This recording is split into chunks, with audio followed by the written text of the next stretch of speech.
जय जगन्नाथ पिला माने तम समस्त को मेट साई ओडिया परिवार को स्वागत।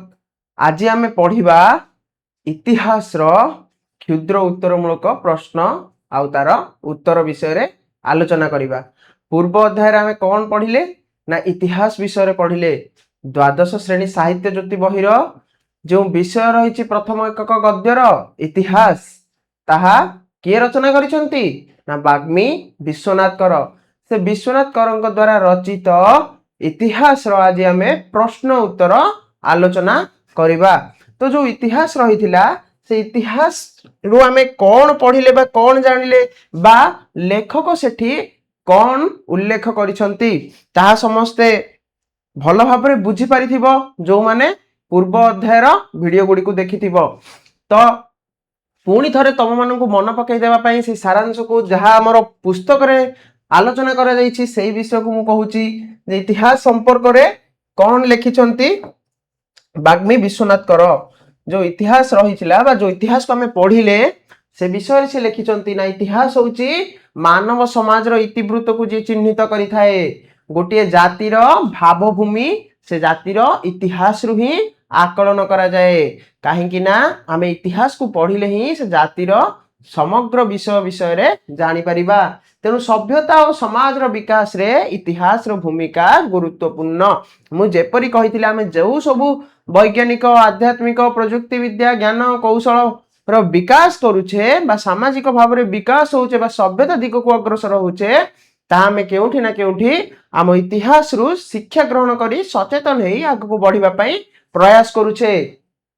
तो इतिहास केवल राजा राजपुरुष बा प्रशासन रो विवरणी नुह जातिर साधारण जीवन सांस्कृतिक और नृतात्विक परंपरा एथिरु जाना पड़े। जो नृतात्विक कथा कह जाइछि जोठे नृतात्विक बोली गोटे विषय अछि जो विषय उच्च शिक्षा विभाग उच्च शिक्षा कला बेले तमे अध्ययन करिवो एंथ्रोपोलॉजी बोली से नृतात्विक अर्थात कोन ना मानव जो मनीष जीवन अछि से जीवन रो वैज्ञानिक और सांस्कृतिक विषय रे अध्ययन करिवा होछि नृतात्विक परंपरा एथिरु जना पड़े। प्राबंधिक विश्वनाथ कर जन इतिहास सचेतन व्यक्ति तेणु से कौन कहथिले ना इतिहास किपरि लेखा जाउथिला इतिहास किपरि संशोधित भाव रे लेखा जाई परिबो आ इतिहास रो किपरि उन्नति हेई परिबा बा इतिहास लिखन प्रणाली किपरि उन्नत हबो बा सठिक भाव रे लेखा हबो। केवल इतिहास लिखन प्रणाली उन्नति हेले हबो नाही पठन प्रणाली मध्य किपरि उन्नति हबो एवं पाठकीय आदृति किपरि लाभ करिवो एवं जेते बेले पाठक जणे इतिहास को पढ़िवो सी किपरि अतीत एवं भविष्यत सहित संबंध रखी इतिहास को पढ़िबा पई चेष्टा करिबा बा अतीत वर्तमान को संबंध रखी तुलना करी इतिहास को पढ़िले तेबे जाई से इतिहास पठनर मूल्य रहिबो बोली लेखक लिखिचंती। से कौन कहउचंदी ना इतिहास रो आवश्यकता और प्रयोजनीयता को उपलब्ध करी से रचना करिसंती इतिहास प्रबंध। इतिहास प्रबंध से काहे की रचना करिसंती ना इतिहास रो आवश्यकता और प्रयोजनीयता को उपलब्धि करी इतिहास बधुए से भाविले जे इतिहास प्रकृत रे ठीक भाव रे पढ़ा जाई पारु नाही ठीक भाव रे लेखा जाई पारु नाही तो सेथि पई से जो इतिहास रो प्रयोजनीयता रहिछि बा आवश्यकता रहिछि ताकू उपलब्धि करिवा पई से कोन करचंदी ना इतिहास प्रबंध रचना करिसंती। स्वजातिर इतिहास को अध्ययन करिबा प्रत्येक स्वाभिमानी व्यक्तिर कर्तव्य बोली आलोच्य प्रबंध रे से कहिसंती। आलोच्य प्रबंध रे से कोन कहिसंती ना समस्ते निज निज जातिर इतिहास पढ़िबा निहाती आवश्यक। से गोटे कथा कहिसंती जे कोन ना इतिहास कुहे न्यायर हुए जय अन्यायी जेते बलशाली हेउ बा जेते पारदर्शी हो अन्यायर हुए पराजय। से कहिसंती जगत परिवर्तनशील किंतु धर्मर ही जय हेबो। जेउ राजवंश किंबा जेउ जातिर पतन होईछि ताहा काहेकि ना विपरीत पथरे जीवा द्वारा से जातिर पतन होईछि। तो आज आमे सेही सबु विषय को जो भल भाव रे पढ़ीछे बुझीछे ताको आज आमे कौन करिबा ना मूल्यांकन करिबा। केमिति मूल्यांकन करिबा ना प्रश्न उत्तर आलोचना करी। तो प्रश्नवली जो रहिछि सेटर प्रथम भाग जो रहिछि क भाग सेठी कौन रहिछि ना संक्षिप्त उत्तरमूलक प्रश्न। चारि गोटी संभाव्य उत्तर मध्यरु ठीक उत्तरटी बाछि लेख आउ तार मूल्य केते रहइबो ना 1 नंबर। एठी हमकु चारोटी कोन ना संभाव्य उत्तर दे जायछि बा जाहा तुमे कहउछो एमसीक्यू मल्टीपल चॉइस क्वेश्चन। तो तम पाखरे चारोटी कोन रहिछि ना ऑप्शन रहिछि सेठु हमकु ठीक ऑप्शन चूज करिवार अछि। तो प्रथम प्रश्न कौन ना मनुष्यत्वर विशेष लक्षण कौन? आत्मज्ञान लाभ, तत्व निरूपणर प्रयास, अंतर्दृष्टि आउ ईश्वर चिंता। मनुष्यत्वर विशेष लक्षण कौन? लेखक कहिसंती जे समाज रो जो संसार रे दुई प्रकार व्यक्ति रहउचंती, जणे होउचंती एक श्रेणी आ जणे होउचंती अपर श्रेणी। एक श्रेणी व्यक्ति माने उपभोग करती संभोग करती किंतु तत्व निरूपणर प्रयास सेमानक क्षेत्र में देखा जाए नहीं। किंतु अपर पक्षर जो अपर श्रेणी लोक रही सेमाने होउछंती कौन ना तत्व निरूपण प्रयासी, सूक्ष्म दृष्टि, सेमाने चिंताशील, सेमाने सबु बेले कौन करती ना तत्व निरूपण करबा पई चेष्टा करती। तो मनुष्यत्वर विशेष लक्षण होउची कौन ना तत्व निरूपणर प्रयास। एठी सठिक उत्तर हबो तत्व निरूपणर प्रयास। यह होची कौन ना प्रथम जो फर्द रही से प्रथम फर्दरु आसीथिबा प्रश्न। द्वितीय प्रश्न कौन ना केउ श्रेणीर मनुष्य पृथ्वी रे नाना वस्तु दर्शन करती और संभोग करती। मुझे परि प्रथम रे कहि रखिली जे समाज को जो समाज रे जो बसवास करुथिबा मनीष मानकु जो दुई श्रेणी रे भाग करिसंती, प्रथम श्रेणी और अपर श्रेणी। बारंबार मन रख पिला माने प्रथम श्रेणी और अपर श्रेणी, प्रथम श्रेणी और द्वितीय श्रेणी नुह, प्रथम श्रेणी और अपर श्रेणी। केउ श्रेणीर मनुष्य पृथ्वीर नाना वस्तु दर्शन करती। तो द्वितीय तृतीय चतुर्थ कथा कौन ना लेखारे टोटाली मध्य उठा जाई नहीं। तो एठी उत्तर कौन हबो ना प्रथम श्रेणीर। काहेकि ना प्रथम श्रेणीर लोक माने तत्व निरूपण प्रयास करंतिनी, से माने को रहस्य उन्मोचन करबा पई चेष्टा करंतिनी। से माने केवल कौन करंती ना जो नाना वस्तु रही नाना द्रव्य रही ताकू देखती आ ताकू उपभोग करती। तो परवर्ती प्रश्न को आमे जिबा। परवर्ती प्रश्न कौन रही? परवर्ती प्रश्न रही केउ श्रेणीर मनुष्य मानक ठारे वस्तुर तत्व निरूपण करबा विषय रे प्रयास देखा जाए नहीं। देख पुणी थरे से तत्व निरूपण को नहीं प्रश्न जे कौन ना केउ श्रेणीर मनुष्य मानक ठारे वस्तुर तत्व निरूपण करबा विषय रे प्रयास देखा जाए नहीं। दुई श्रेणी, पंचम श्रेणी, अष्टम श्रेणी ए विषय तिले मात्र उठा जाए नहीं बा टोटाली ए विषय रे लेखा जाए नहीं। तो एठी उत्तर कौन हो ना एक श्रेणी। एक श्रेणी आ जो दुई श्रेणी रही सॉरी एक श्रेणी और अपर श्रेणी पिला मन देखो तमे मध्य द्वंद्व अनुभव करिवो। सेति पई विषय को प्रांजल भाव में पढ़िबा पई चेष्टा करिवो बा प्रांजल भाव में बुझिबा पई चेष्टा करिवो। जो शब्द जो अर्थ मध्य बुझा पड़ुनी ताकू तमे कमेंट सेक्शन रे पचारिबो, मु निहाती भाव में तार उत्तर देबी। तो केउ श्रेणीर मनुष्य मानक ठारे वस्तुर तत्व निरूपण करबा विषय रे प्रयास देखा जाए नहीं ना एक श्रेणीर। काहेकि ना एक श्रेणीर जो व्यक्ति विशेष रहिचंदी से माने कोन करूछंती ना केवल वस्तु द्रव्य को दर्शन करती और ताकू संभोग करती बा उपभोग करती। से माने जो रहस्य उन्मोचन करबा पई चेष्टा करती नहीं। तो परवर्ती प्रश्न कौन हबो ना अनंत प्रकृति संगरे काहार नित्य जोग होइथाए। अनंत प्रकृति संगरे काहार नित्य जोग होइथाए? मनुष्यर ना ईश्वरर ना पशुर ना पक्षीर? काहार जोग होइथाए से कौन कहिसंती ना अनंत प्रकृति संगरे सबु बेले मनुष्यर जोग प्रकृति सहित चिराचरित भाव में किए जड़ित रही थाए ना मनुष्य जड़ित रही थाए। तो एठी सठिक उत्तर कौन हबो ना मनुष्यर जोग कहा सहित ना अनंत प्रकृति सहित मनुष्यर जोग रही थाए। तो परवर्ती प्रश्न को आमे जिबा। परवर्ती प्रश्न कौन ना केउ संबंधरु विच्छिन्न हेले मनीष जीवनर मूल्य किछि रहे नहीं। केउ संबंधरु? तो कौन देइछि संभाव्य उत्तर वर्तमान, अनंत अतीत, आध्यात्मिक और वैषयिक। चारिटी उत्तर। वैषयिक कदापि मध्य हेबो नाही, आध्यात्मिक मध्य हेबो नाही। कौन रही ना वर्तमान, वर्तमान मध्य हेबो नाही, ଆଉ ଗୋଟିଏ ଉତ୍ତର ରହିଲା ଆଧ୍ୟାତ୍ମିକ ବୈଷୟିକର କଥା କୋଉଠି କୁହାଯାଇଛି ଯେତେବେଳେ ମଣିଷ ଉନ୍ନତ ସଭ୍ୟତା ଆଡ଼କୁ ଯାଉଛି ଆମ ପୂର୍ବପୁରୁଷଙ୍କର ପ୍ରତିଦାନ ବୋଲି କୁହାଯାଇଛି ବା ଯେତେବେଳେ ମନୁଷ୍ୟ ଠିକ ଭାବରେ ଇତିହାସକୁ ବୁଝିପାରିବ ସିଏ ସେତେବେଳେ ଆଧ୍ୟାତ୍ମିକ ଓ ବୈଷୟିକ ଭାବରେ ବା ପ୍ରଯୁକ୍ତି ଜ୍ଞାନ କୌଶଳକୁ ବ୍ୟବହାର କରି ଆଗକୁ ବଢିପାରିବ ବୋଲି କୁହାଯାଇଛି। ତ ଏଠି ଠିକ ଉତ୍ତର କଣ ହବ ନା ଅନନ୍ତ ଅତୀତ। ଅନନ୍ତ ଅତୀତ ସମ୍ବନ୍ଧରୁ ଯଦି ବିଚ୍ଛିନ୍ନ ହେଇଯିବ ମଣିଷ ବା ଅତୀତର ଘଟଣାବଳୀକୁ ଯଦି ପଢିବନି ତାହେଲେ ସେ କଣ ହବ ନା ଏଇ ଯୋଉ ମଣିଷ ଜୀବନର ମୂଲ୍ୟ କିଛି ମଧ୍ୟ ରହିବ ନାହିଁ। ତେଣୁ ସଠିକ ଉତ୍ତର କଣ ହବ ନା ଅନନ୍ତ ଅତୀତ ସହିତ କାହାର ସଂଯୋଗ ରହିବା ଆବଶ୍ୟକ ବା ସମ୍ବନ୍ଧ ରହିବା ଆବଶ୍ୟକ ମଣିଷ ଜୀବନର। ତେବେ ଯାଇ ସିଏ ନିଶ୍ଚିତ ଭାବରେ କଣ ହବ ନା ଆଗକୁ ବଢିବାରେ ସହାୟକ ହବ। ଏଠି ଆଉ ଗୋଟିଏ ଉତ୍ତର ବି ହେଇପାରେ ଯେ ଅନନ୍ତ ଅତୀତ ସହିତ ଅନନ୍ତ ଭବିଷ୍ୟତ। ଏଟା ମନେ ରଖିଥିବ ଅନନ୍ତ ଭବିଷ୍ୟତର ମଧ୍ୟ ସମ୍ବନ୍ଧ ଯୋଉ ରହିଛି ସେ ସମ୍ବନ୍ଧ ରହିବା ଆବଶ୍ୟକ। ତେବେ ଯାଇ ମଣିଷର ଉନ୍ନତି ହେବ ବା ମଣିଷ ସଭ୍ୟତା ଦିଗକୁ ଗତି କରିବ। ନହେଲେ ମାନବ ଏଇ ସମ୍ବନ୍ଧରୁ ଯଦି ବିଚ୍ଛିନ୍ନ ହେଇଗଲା କାହା ସହିତ ନା ଅନନ୍ତ ଅତୀତ ହେଉ କିମ୍ବା ଅନନ୍ତ ଭବିଷ୍ୟତ ହଉ। ଏଠି ଯଦି ସମ୍ଭାବ୍ୟ ଉତ୍ତର ଅନନ୍ତ ଅତୀତ ନେଇ ଅନନ୍ତ ଭବିଷ୍ୟତ କୁହାଯାଇଥିବ ତେବେ ତାର ଉତ୍ତର ଅନନ୍ତ ଭବିଷ୍ୟତ ହବ।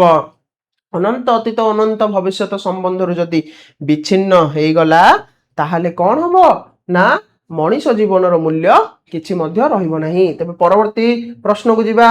ପାଦ ମୂଳରୁ ନିମ୍ନ ଦେଶକୁ ଅବତରଣ କଲେ କଣ ଦେଖିପାରିବ? କଣ ଦେଖିପାରିବ? ନରକଙ୍କାଳ, ଦୁଃଖ, ମନ ଆଉ ପୃଥିବୀ। ମନ ପକାଅ ଲେଖିଥିଲେ ଯେ ସେ କଣ ନା ପାଦ ମୂଳରୁ ଯେତେ ନିମ୍ନ ଦେଶକୁ ଅବତରଣ କର ଦେଖିବ ନରକଙ୍କାଳ।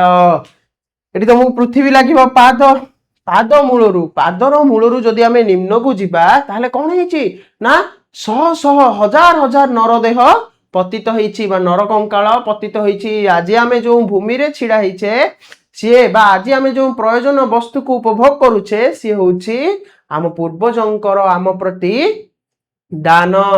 ତ ଏଠି ଠିକ ଉତ୍ତର କଣ ହବ ନା ନରକଙ୍କାଳ।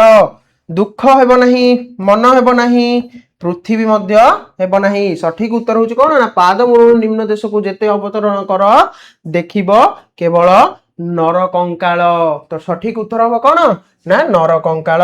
ପରବର୍ତ୍ତୀ ପ୍ରଶ୍ନକୁ ଯିବା। କେଉଁ ରାଷ୍ଟ୍ର ବିପ୍ଳବ କଥା ସ୍ମରଣ କଲେ ଆମ୍ଭମାନଙ୍କର ହୃଦକମ୍ପ ହୁଏ? କେଉଁ ରାଷ୍ଟ୍ର ବିପ୍ଳବ କଥା କୁହାଯାଇଛି? ଅସହଯୋଗ ଆନ୍ଦୋଳନ କଥା ତ କୁହାଯାଇ ନାହିଁ, ସିପାହୀ ବିଦ୍ରୋହର କଥା କୁହାଯାଇ ନାହିଁ କିମ୍ବା ଭୂଦାନ ଆନ୍ଦୋଳନର କଥା କୁହାଯାଇ ନାହିଁ। କୁହାଯାଇଛି କାହାର କଥା ନା ଫରାସୀ ରାଷ୍ଟ୍ର ବିପ୍ଳବର କଥା। ଫରାସୀ ରାଷ୍ଟ୍ର ବିପ୍ଳବର ଯୋଉ ଭୟାବହତା ରହିଥିଲା ସେ ଯୋଉ ଫରାସୀ ରାଷ୍ଟ୍ର ବିପ୍ଳବ କଥା ସ୍ମରଣ କଲେ କଣ ହବ ନା ଆମ ମାନଙ୍କର ହୃଦ କମ୍ପ ହବ ବା ଆମେ ସମସ୍ତେ ଭୟଭୀତ ହେବା, ଆମେ ସମସ୍ତେ ଆଶ୍ଚର୍ଯ୍ୟଚକିତ ହେବା। କଣ ନା ଗୋଟିଏ ଫରାସୀ ରାଷ୍ଟ୍ର ବିପ୍ଳବ କଥା ଯଦି ଆମେ ସ୍ମରଣ କରିବା ବା ମନ ପକେଇବା। ପରବର୍ତ୍ତୀ ପ୍ରଶ୍ନକୁ ଯିବା। ବର୍ତ୍ତମାନ ମାନବ ସମାଜ ଦେହରେ କେଉଁ ମାନବ ସମାଜର ଭାବ ରାଶି ନିହିତ ଥିବାର ପ୍ରତ୍ୟକ୍ଷ ହୁଏ? କଣ ନା ବର୍ତ୍ତମାନ ଯୋଉ ମାନବ ସମାଜ ରହିଛି ବର୍ତ୍ତମାନ ମାନବ ସମାଜ ଦେହରେ କେଉଁ ମାନବ ସମାଜର ଭାବ ରାଶି ନିହିତ ଥିବାର ପ୍ରତ୍ୟକ୍ଷ ହଉଛି? କେଉଁ ମାନବ ସମାଜର? ସାମ୍ପ୍ରତିକ ଅର୍ଥ କଣ ନା ବର୍ତ୍ତମାନ। ତ ଏଇଟା କେବେ ମଧ୍ୟ ହେବ ନାହିଁ।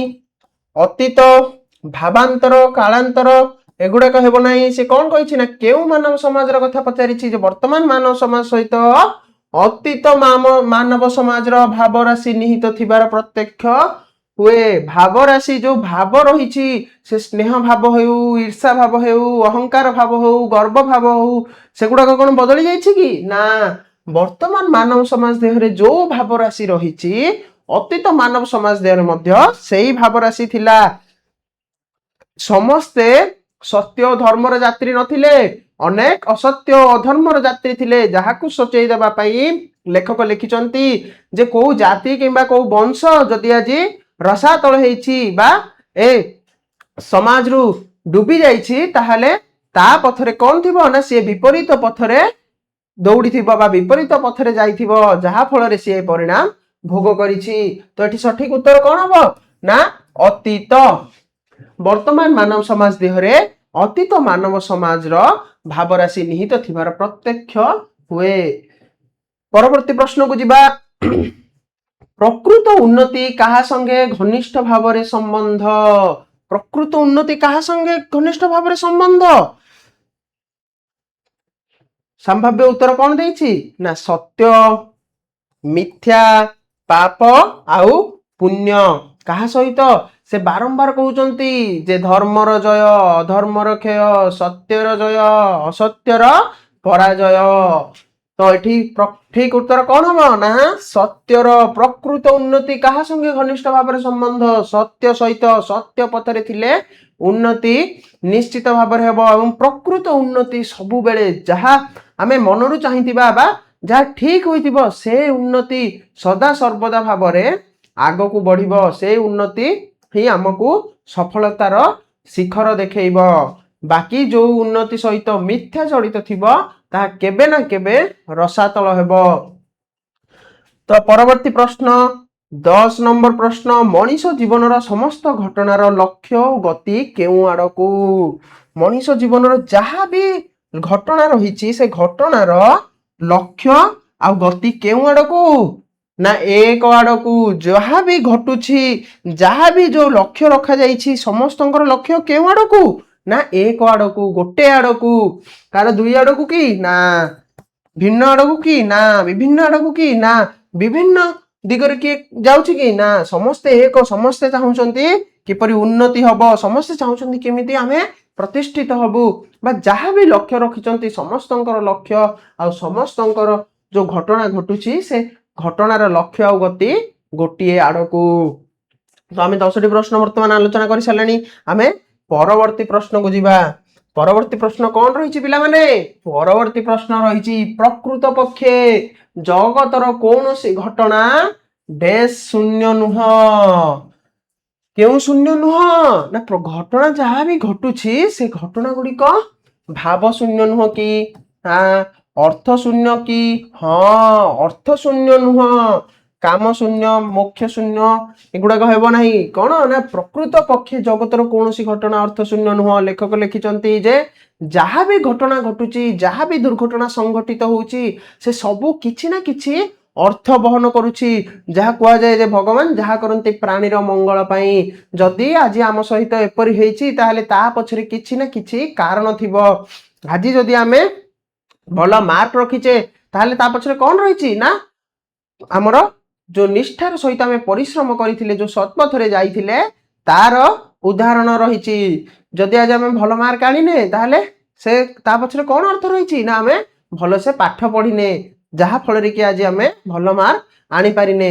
ତ ଠିକ ସେଇପରି ପ୍ରକୃତ ପକ୍ଷେ ଜଗତରେ ଯାହା ବି ଘଟଣା ଘଟୁଛି, ଯାହା ବି ଦୁର୍ଘଟଣା ସଂଘଟିତ ହଉଛି ସବୁ ପଛରେ କଣ ରହୁଛି?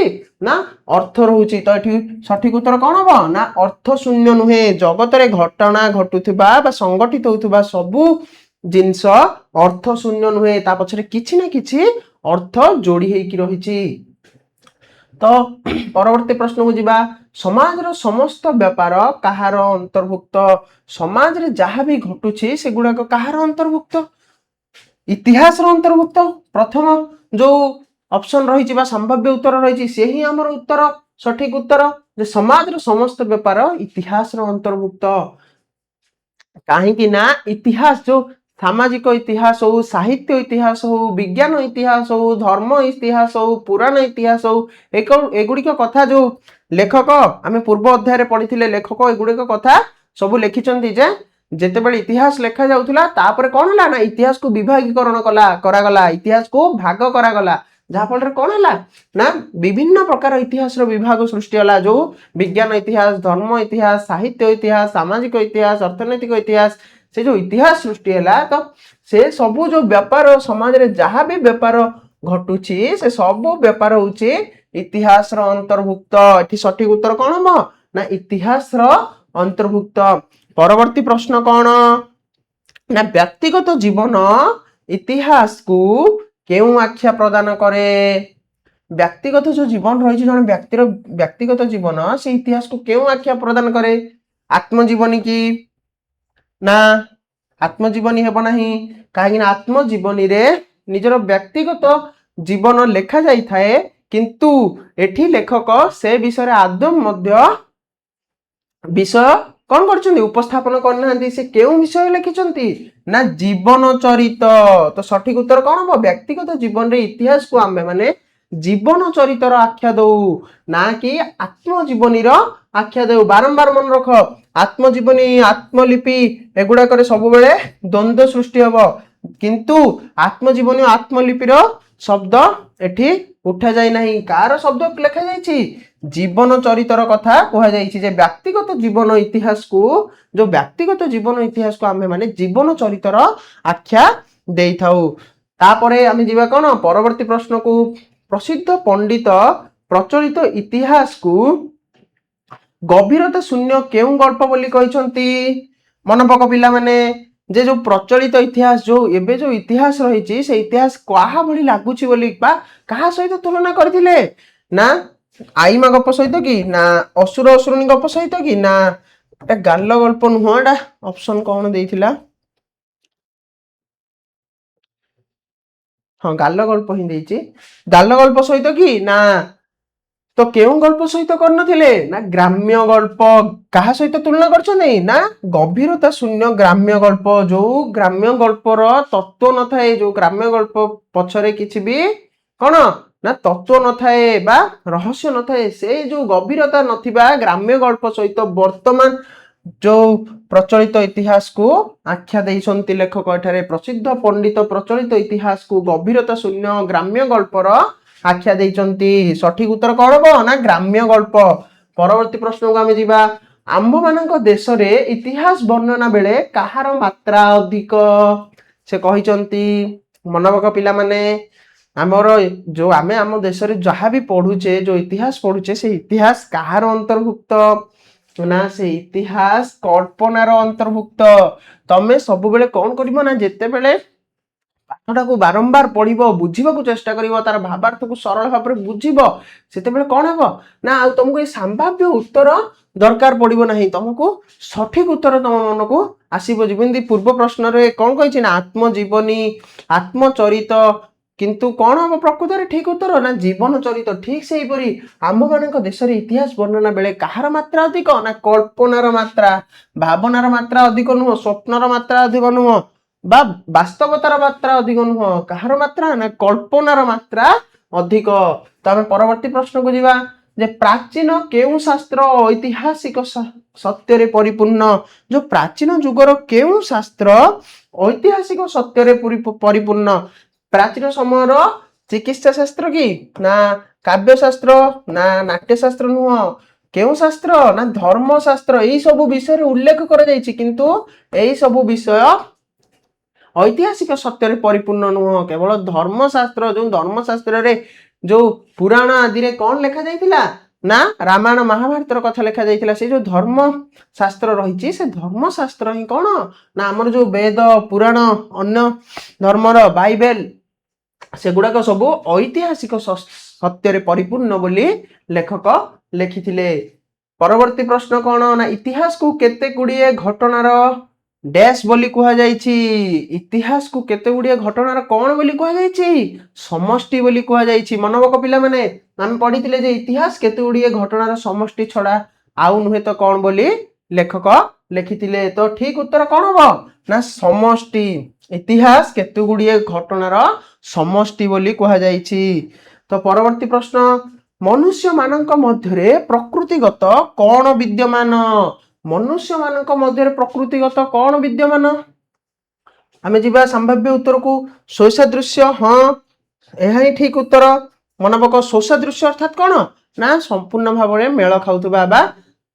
ता भली देखा जाउथुबा बा ता भली लागुथुबा मेल खाउथुबा ता अर्थ तुलना प्रकृतिगत तुलना विद्यमान कि ना विचार विद्यमान कि ना वास्तवता विद्यमान कि ना मनुष्य मानक मध्यरे प्रकृति भाव में स्वसादृश्य विद्यमान जो आमे पढ़िथिले जे स्वसादृश्यर अर्थ कौन ना संपूर्ण सादृश्य बा ता भली देखा जाउथुबा ଜିନିଷ ପ୍ରକୃତିଗତ ସୌସାଦୃଶ୍ୟ ରହିଅଛି जो भाव राशि जड़ित होइछि बा प्राचीन जुगर लोक मानक सहित सांप्रतिक जुगर लोक मानक सहित भाव राशि जो भाव राशि संबंध रही बोली लेखक जमी लिखिथिले ठीक सेपरी मनुष्य मानक मध्य प्रकृतिगत सौसादृश्य विद्यमान बोली से कहिथिले। परवर्ती प्रश्न को जिबा। परवर्ती प्रश्न कौन ना केउ शिक्षा मनीष पाई अधिक उपयोगी। केउ शिक्षा ना उपदेशात्मक शिक्षा की मन पक से कौन कहिथिले उपदेशात्मक बा उपदेश रु दिया जाउथबा शिक्षा ठू दृष्टांतमूलक शिक्षा ही अधिक उपयोगी। तो एठी सठिक उत्तर कौन हो ना दृष्टांत शिक्षा। कहीं ना मुझे कही रखी तुम मानू जे तुमको उपदेश दि जीव जे पिला बाबूरे पाठ पढ़े किंतु तमे पाठ पढ़ोनी किंतु तुमको जिते देखा जे देख बाबू आज जदि तू पाठ न पढ़िलु आगामी तोर भविष्य तापरी हम कापरी काम करुवा बा परिश्रम करुवा गोटे श्रमिक परी हो पारे किंबा मूल लगुवा गोटे व्यक्ति परी हो पारे। तो पाठ सबु बेले पढ़ा बा ज्ञान सबु बेले आहरण करिबा पई कुहा जाए। तो उपदेशात्मक शिक्षा ठारू दृष्टांत शिक्षा अधिक उपयोगी बोली लेखक लिखिथिले। तो एठी प्रश्न कौन पचारछि ना केउ शिक्षा मनीष पई अधिक उपयोगी दृष्टांत शिक्षा मनीष पई अधिक उपयोगी। परवर्ती प्रश्न पतन कथाटी केउ व्यक्तिर मस्तक रे उज्जवल अक्षर रे लिखित होइछि। पतन कथाटी केउ व्यक्तिर मस्तक रे उज्जवल अक्षर रे लिखित होइछि। अहंकारी की मिथ्यावादी की सत्यवादी की काल्पनिक की काल्पनिक तो हेब नहीं सत्यवादी कदापि हेब नहीं कहीं सत्यवादी पतन केबे मध्य हुए नहीं कहीं सत्यर जय हुए तो सत्यवादी हेब नहीं। तो दुईटी ऑप्शन रहिला मिथ्यावादी आउ अहंकारी। तुम बारंबार कंफ्यूजन हो पार बारंबार जिते पाठटी को पढ़ो प्रति धाड़ी को मन रखा स्मरण कर से तुम सठिक उत्तर पाइपर। तो ठीक उत्तर कौन हो ना अहंकारी। अहंकारी व्यक्तिर मस्तक पतन उज्जवल अक्षर रे लिखित होइछि। जेतेबेले जण अहं भाव देखिबो गर्व करिबो सेतेबेले तार पतन निश्चित बोली लेखक लिखिचंती। ता परवर्ती प्रश्न को आमे जिबा। केउ मानव पृथ्वीर विपरीत भाव दर्शन करी अविश्वासी हुए। केउ मानव धार्मिक मानव की ना धार्मिक मानव पृथ्वीर विपरीत भाव केबे भी दर्शन करे नहीं विश्वासी मध्य केबे भी दर्शन करिवो नहीं बा जे धर्म पथरे अछि से केबे भी मध्य पृथ्वीर विपरीत भाव दर्शन करे नहीं। तापर परवर्ती ऑप्शन कौन रही ना अपरिमाणदर्शी। तो सठिक उत्तर हम कौन ना अपरिमाणदर्शी मानव जो माने भविष्यत कथा चिंता करंतिनी जो माने तत्व संग्रह करंतिनी बा रहस्य को उन्मोचन करने को चेष्टा करंतिनी जो माने अपरिमाणदर्शी जो माने कौन हबो कौन परिमाण घटिबो से विषय चिंता करंती नहीं से माने कौन करंती ना पृथ्वीर विपरीत भाव को देखंती आ कौन करंती ना अविश्वासी हुअंती। तो एठी सठिक उत्तर कौन हो ना अपरिमाणदर्शी मानव पृथ्वीर विपरीत भाव को देखिबे आउ अविश्वासी हेबे। परवर्ती प्रश्न काहाकू द्वितीय शिक्षक बोली कुहा जाइछि। वेद को की ना इतिहास को कुहा जाइछि। इतिहास को काहेकि कुहा जाइछि ना इतिहास रु ही आमे कौन करंती शिक्षा पांती। जदि इतिहास को जड़े पाठक अतीत एवं भविष्यत सहित संबंध करी सठिक भाव में अतीत एवं वर्तमान सहित तुलना करी ठीक भाव में पढ़ी पारिला ताहाले इतिहास परी द्वितीय शिक्षक आउ किए नुहंती बोली कुहा जाइछि। तो आमे जिबा परवर्ती प्रश्न को। परवर्ती प्रश्न कौन रही देखिबा। परवर्ती प्रश्न रही जे प्रयोजनीय वस्तु लाभ पाई काहाकू कष्ट यातना भोग करने को पड़ी। जो प्रयोजनीय वस्तु को आज आमे व्यवहार करुचे बा जो प्रयोजन वस्तु को आज आमे उपभोग करुचे जेमिति कि कही आमको स्वाधीनतार आवश्यकता थिला। तो आमे आज आम पई आज स्वाधीनता कौन ना गोटे प्रयोजनीय वस्तु गोटे अत्यावश्यक बा दरकारी वस्तु बा आमको दरकार थिबो केतबेले टंका किंबा केतबेले कलम खाता सरी जाइथिबो आमको खाता दरकार थिबो तो कौन ना ये जो प्रयोजनीय वस्तु आज आमको मिली से प्रयोजनीय वस्तु आमको जो पाइबा पाई किए सबुठु अधिक कष्ट और यातना भोग करिसंती ईश्वर की ना परम पिता की ना महापुरुष की ना असुर की असुर तो केबे मध्य करिवो नाही तो भूल आंसर ईश्वर परम पिता और महापुरुष तीनोटी संभाव्य उत्तर तुम आगे रहिला केउटा सठिक उत्तर हबो ना महापुरुष प्रयोजनीय वस्तु लाभ करबा पाई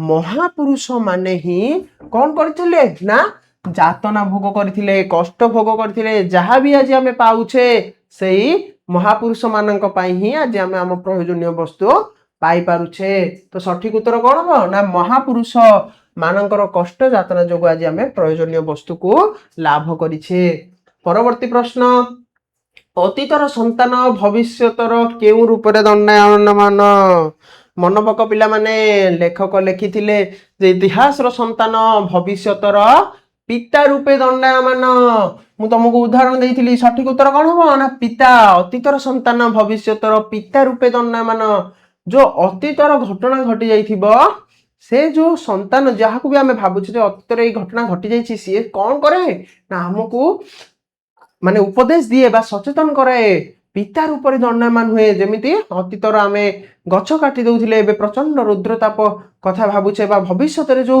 प्रचंड रुद्रताप हेबो से विषय रे आमे जो मनरे भय जागृत होउची से कोन ना अतीतर पिता रूप दंडायमान होउची जो अतीतर संतानटा भविष्यतर पिता रूप आम आगरे दंडायमान हेउची तो ठीक उत्तर कोन हो ना अतीतर संतान भविष्यतर पिता रूप दंडायमान परवर्ती प्रश्न को जीवा कहार कार्य कदापि असंपन्न रहिबो नाही कहार कार्य कदापि असंपन्न रहिबो नाही एठी ओ रहि जाइछि काटी दियो विधातांकर की जनतांकर की लोकतंत्र की गणतंत्र की तो एठी सठिक उत्तर हबो विधातांकर विधातांक द्वारा जो कार्य संगठित होउची से केबे मध्य असंपूर्ण रहिबो नाही काहे के ना विधाता सब बेले धर्म सत् मार्ग रे रहितांती तो विधातांक द्वारा संगठित बा संरचित कार्य केबे मध्य अधूरा रहिबो नाही बा असंपूर्ण रहिबो नाही तो परवर्ती प्रश्न को जीवा विधाता काहाकू उच्च अधिकार दियंती विधाता काहाकू उच्च अधिकार दियंती ना योग्य लोकंक पाखरे केउ केउ गुण रहिबा आवश्यक आमे पढिथिले केउ केउ गुण रहिबा आवश्यक ना धर्म एवं सत्य एही सब जो सहनशील उदार एही सब गुण रहिबा आवश्यक तो एठी कोन ठीक उत्तर कोन हो ना विधाता काहाकू उच्च अधिकार दियंती ना योग्य लोकंकू विधाता उच्च अधिकार दियंती अयोग्य लोक को केबे मध्य देबे नाही साक्षर को आ निरक्षर को तो मिलिबनी साक्षर कोन भ्रम सृष्टि करबा पई गोटे संभाव्य उत्तर सेति पई जदि तमे विषयटा को पुंखानुपुंख भाव रे पढिथिबो तम मन को प्रश्न देखु देखु सठिक उत्तर ही चली आसीबो तो परवर्ती प्रश्न को आमे जिबा ईश्वर आम्भ मानक देश को केउ अनुराग हस्तरु उद्धार करंतु बोली कुआ जाईछि केउ अनुराग हस्तरु सरल बोधे सरल विकृत अवसंती बा निजस्व केउ अनुराग हस्तरु उद्धार करंतु ना विकृत मानकर हस्तरु उद्धार करंतु बोली कुहा जाईछि जहा फल रे कोन हबो ना देश आगो को बढ़िबो बा उन्नतिर शिखर छुइबो तो एठी सठिक उत्तर कोन हबो ना विकृत माननकु बा विकार जो मानसिक भाग रे विकारग्रस्त थिबे बा विकृत करुथिबे जो माने सब जिंस मध्य रे विपरीत मार्ग को दर्शन करी पृथ्वी को जो माने अविश्वास भाव रे देखंती सेही लोक मानक हातरे जदि रहिबो थाले निश्चित भाव रे कोन हबो ना पतन हबो तो सेथि पई ईश्वर आम्भ मानक देश को विकृत अनुराग हस्तरु उद्धार करंतु बोली कुहा जाईछि तो सरिला हमर क नंबर प्रश्न रो सब उत्तर आलोचना तो वर्तमान आमे जिबा ख नंबर रो कौन रही उद्देश्य संक्षिप्त उत्तरमूलक प्रश्न गोटे वाक्य रे उत्तर लेख प्रश्नर मूल्य कौन ना सेही एक नंबर से ठीक तुम आगे कौन थिला ना संभाव्य चारोटी उत्तर थिला आ एठी किछि मध्य संभाव्य उत्तर नाही जहा पढिथिबो जहा बुझिथिबो ताकू ही तमे उत्तर भाबरे लेखिबो।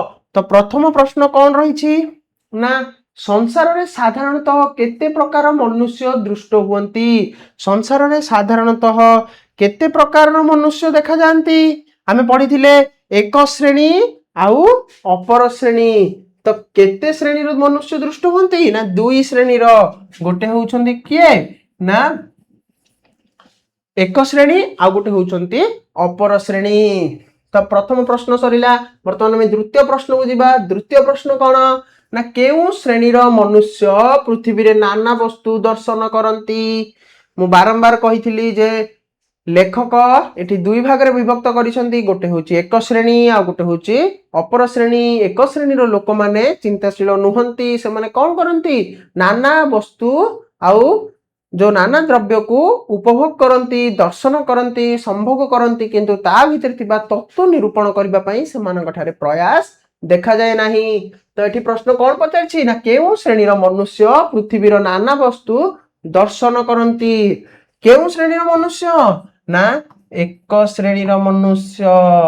जो प्रथम श्रेणी रो मनुष्य रहिछि से सब बेले कोन करे ना नाना वस्तु को दर्शन करे संभोग करे उपभोग करे किंतु ता भीतर तत्व जो निरूपण करिवार प्रयास देखा जाए नाही। तो आमे परवर्ती प्रश्न को जीवा। परवर्ती प्रश्न कोन रहिछि ना केउ श्रेणी रो मनुष्य मानक ठारे पृथ्वी रो कोनोसी वस्तुर तत्व निरूपण रो प्रयास देखा जाए नाही। मा पूर्वरु कहली केउ श्रेणी रो ना एक श्रेणी रो काहे कि ना एक श्रेणी रो व्यक्ति विशेष माने केवल उपभोग करिबा जानंती रहस्य को उन्मोचन करिबा जानंती नाही। तो सठिक उत्तर कोन हो ना एक श्रेणी रो मनुष्य मानक ठारे पृथ्वी रो कोनोसी वस्तुर तत्व निरूपण करिवार प्रयास देखा जाए नाही। परवर्ती प्रश्न केउ श्रेणी रो मनुष्य सूक्ष्म दृष्टि संपन्न चिंताशील। देख पिला माने जो लेखक समाज रो मनुष्य को दुई भाग रे विभक्त करथिले एक श्रेणी और अपर श्रेणी सेइठरु भी बहुत गुरुत्वपूर्ण प्रश्न आसुची। तो दीर्घ उत्तर मूलक भी प्रश्न पचारि पारे जे केउ सबु गुण को नहीं लेखक कौन करछंती ना प्रथम श्रेणी और अपर श्रेणी मनुष्य को भाग करिसंती बा प्रथम श्रेणी और अपर श्रेणी मनुष्य मानक मध्य रे थिबा गुण को पुंखानुपुंख भाव रे बा विस्तारित भाव रे आलोचना कर बोली प्रश्न आसी पारे। तेणु सेही प्रतिटी विषय को भल भाव रे पढिबो। केउ श्रेणी रो मनुष्य मानक पाखरे सूक्ष्म दृष्टि संपन्न चिंताशील ना अपर श्रेणी द्वितीय श्रेणी लिखिबोनी अपर श्रेणी रो मनुष्य माने कौन ना सूक्ष्म दृष्टि संपन्न चिंताशील से माने कौन करिवे ना सबु बेले थिबा सबु तो वस्तुर बा द्रव्यर तत्व निरूपण करिवे काहे कि से द्रव्य से मानक पाखरे पहुंचिला बोली से माने चिंता करिवे किंतु एक श्रेणी रो व्यक्ति विशेष माने केबे मध्य तत्व निरूपण प्रयास करिवे नाही से माने केवल देखिबे आउ उपभोग करिवे। तो परवर्ती प्रश्न को आमे जिबा केउ श्रेणी रो लोक मानक द्वारा पृथ्वी रो नानाविध उन्नति संसाधित हुए। मन पक जे लेखा जाइथिला जे एही श्रेणी रो लोक मानक द्वारा पृथ्वी रो नानाविध उन्नति संसाधित हुए बा सुसंपादित हुए बा ठीक भाबरे कार्यकारी हुए ना अपर श्रेणी रो लोक माने काहे कि ना सेमानक पाखरे सूक्ष्म दृष्टि संपन्न चिंताधारा रही बा चिंताशील से माने। तो एठी उत्तर कोन बा ना केउ श्रेणी रो लोक मानक द्वारा पृथ्वी रो नानाविध उन्नति संसाधित हुए ना अपर श्रेणी लोक माने जेहेतु चिंताशील अपर श्रेणी लोक माने जेहेतु रहस्य उन्मोचन करबा पई चेष्टा करंती केउ वस्तु बा द्रव्य तांका पाखरे काहे की पहुंचिला बा केउ प्रणाली देई तांका निकट रे उपस्थित होला से विषय जानिबा को चेष्टा करंती। तो सठिक उत्तर कोन हो ना अपर श्रेणी रो लोक मानक द्वारा पृथ्वी रो नानाविध उन्नति संसाधित हुए। तो हमें कौन करबा ना परवर्ती प्रश्न को जिबा। परवर्ती प्रश्न कौन रही ना चिंताशील सूक्ष्म दृष्टि बा तत्व निरूपण रो प्रयास विशेष कहार विशेष लक्षण ना मनुष्यतर होछि विशेष लक्षण चिंताशीलता सूक्ष्म दृष्टि बा तत्व निरूपण रो प्रयास। मनुष्य जेते बेले ठीक भाबरे कौन करिवो ना तत्व निरूपण करिवा पई चेष्टा करिवो आउ चिंताशीलता जो चिंता करिवो जे केउ प्रणाली द्वारा आम पाखरे जिंस बा द्रव्य उपस्थित होला ताहारे जाई उन्नति कौन हो ना संसाधित हेबो। तो ଚିନ୍ତାଶୀଳତା ବା ସୂକ୍ଷ୍ମ ଦୃଷ୍ଟି ଚିନ୍ତାଶୀଳତା ସୂକ୍ଷ୍ମ ଦୃଷ୍ଟି ବା ତତ୍ତ୍ୱ ନିରୂପଣର ପ୍ରୟାସ କାହାର ବିଶେଷ ଲକ୍ଷଣ ନା ମନୁଷ୍ୟର ବିଶେଷ ଲକ୍ଷଣ। ଠିକ ଉତ୍ତର କଣ ହବ ନା ମନୁଷ୍ୟର ବିଶେଷ ଲକ୍ଷଣ ହଉଛି କଣ ନା ଚିନ୍ତାଶୀଳତା ସୂକ୍ଷ୍ମ ଦୃଷ୍ଟି ବା ତତ୍ତ୍ୱ ନିରୂପଣର ପ୍ରୟାସ। ଯୋଉ ଏହା ଫଳରେ କଣ ହଉଛି ନା ବୈଷୟିକ ଉନ୍ନତି ବା ପ୍ରଯୁକ୍ତି ବିଦ୍ୟାର ଏବଂ ଆଧ୍ୟାତ୍ମିକ ଉନ୍ନତି ସଂସାଧିତ ବା ସଂଗଠିତ ହେଉଛି। ମାନବ ସମାଜର ପରବର୍ତ୍ତୀ ପ୍ରଶ୍ନ ରହିଛି ମାନବ ସମାଜର ବୈଷୟିକ ଓ ଆଧ୍ୟାତ୍ମିକ ଉନ୍ନତି କାହା ପ୍ରଭାବରେ ସଂସାଧିତ ହେଉଛି। ମୁଁ ଯେପରି କହି ରଖିଲି ଯେ ମନୁଷ୍ୟତ୍ୱର ବିଶେଷ ଲକ୍ଷଣ ବା ମଣିଷର ବିଶେଷ ଲକ୍ଷଣ ଚିନ୍ତାଶୀଳତା ସୂକ୍ଷ୍ମ ଦୃଷ୍ଟି ବା ତତ୍ତ୍ୱ ନିରୂପଣର ପ୍ରୟାସ ହେବା ଦରକାର।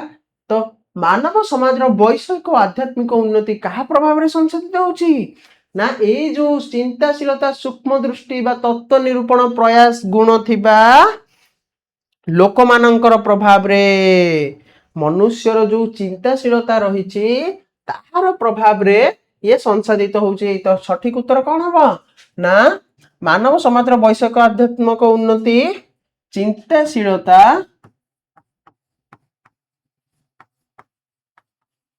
ଚିନ୍ତାଶୀଳତା ଓ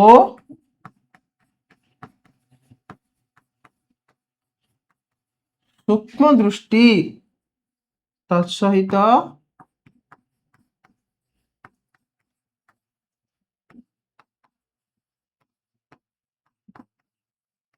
ତତ୍ତ୍ୱ ନିରୂପଣ ପ୍ରୟାସ ଦ୍ୱାରା ବା ପ୍ରୟାସ ଗୁଣ ଥିବା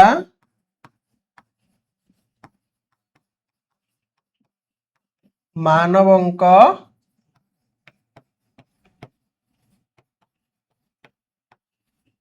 ପ୍ରଭାବରେ କଣ ହଉଛି ନା ମାନବ ସମାଜର ବୈଷୟିକ ଓ ଆଧ୍ୟାତ୍ମିକ ଉନ୍ନତି ସଂସାଧିତ ହେଉଛି।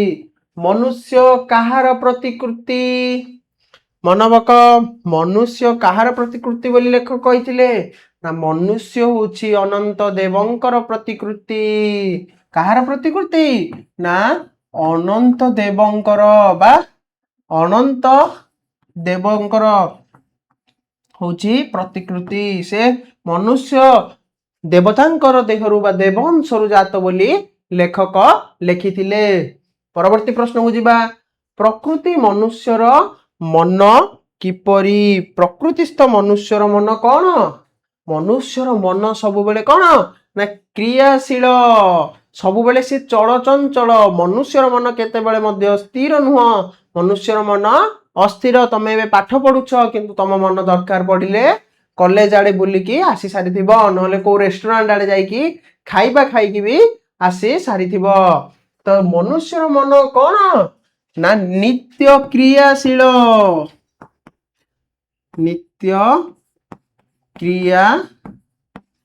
ସେ ସବୁବେଳେ କଣ ନା କଣ କରୁଥିବ। ସେ ସବୁବେଳେ କିଛି ନା କିଛି ଚିନ୍ତା କରୁଥିବ ବା କୋଉଠି ଯାଇକି ବୁଲୁଥିବ ତମେ ଚେଇଁଥିବା ଅବସ୍ଥାରେ ହଉ କିମ୍ବା ଶୋଇଥିବା ଅବସ୍ଥାରେ ହଉ। ତ ପରବର୍ତ୍ତୀ ପ୍ରଶ୍ନକୁ ଯିବା। ପରବର୍ତ୍ତୀ ପ୍ରଶ୍ନ କଣ ରହିଛି ନା ଅନନ୍ତ ପ୍ରକୃତି ସଙ୍ଗରେ କାହାର ନିତ୍ୟ ଯୋଗ ହୋଇଥାଏ। ଅନନ୍ତ ପ୍ରକୃତି ସଙ୍ଗରେ କାହାର ନିତ୍ୟ ଯୋଗ ହୋଇଥାଏ ନା ପ୍ରକୃତିସ୍ଥ ମନୁଷ୍ୟ ଯିଏ ଯାହାର ମନ ସବୁବେଳେ କ୍ରିୟାଶୀଳ ତାର ହିଁ ଅନନ୍ତ ପ୍ରକୃତି ସଙ୍ଗେ ନିତ୍ୟ ଯୋଗ ହୁଏ। ତ ଉତ୍ତର କଣ ହବ ନା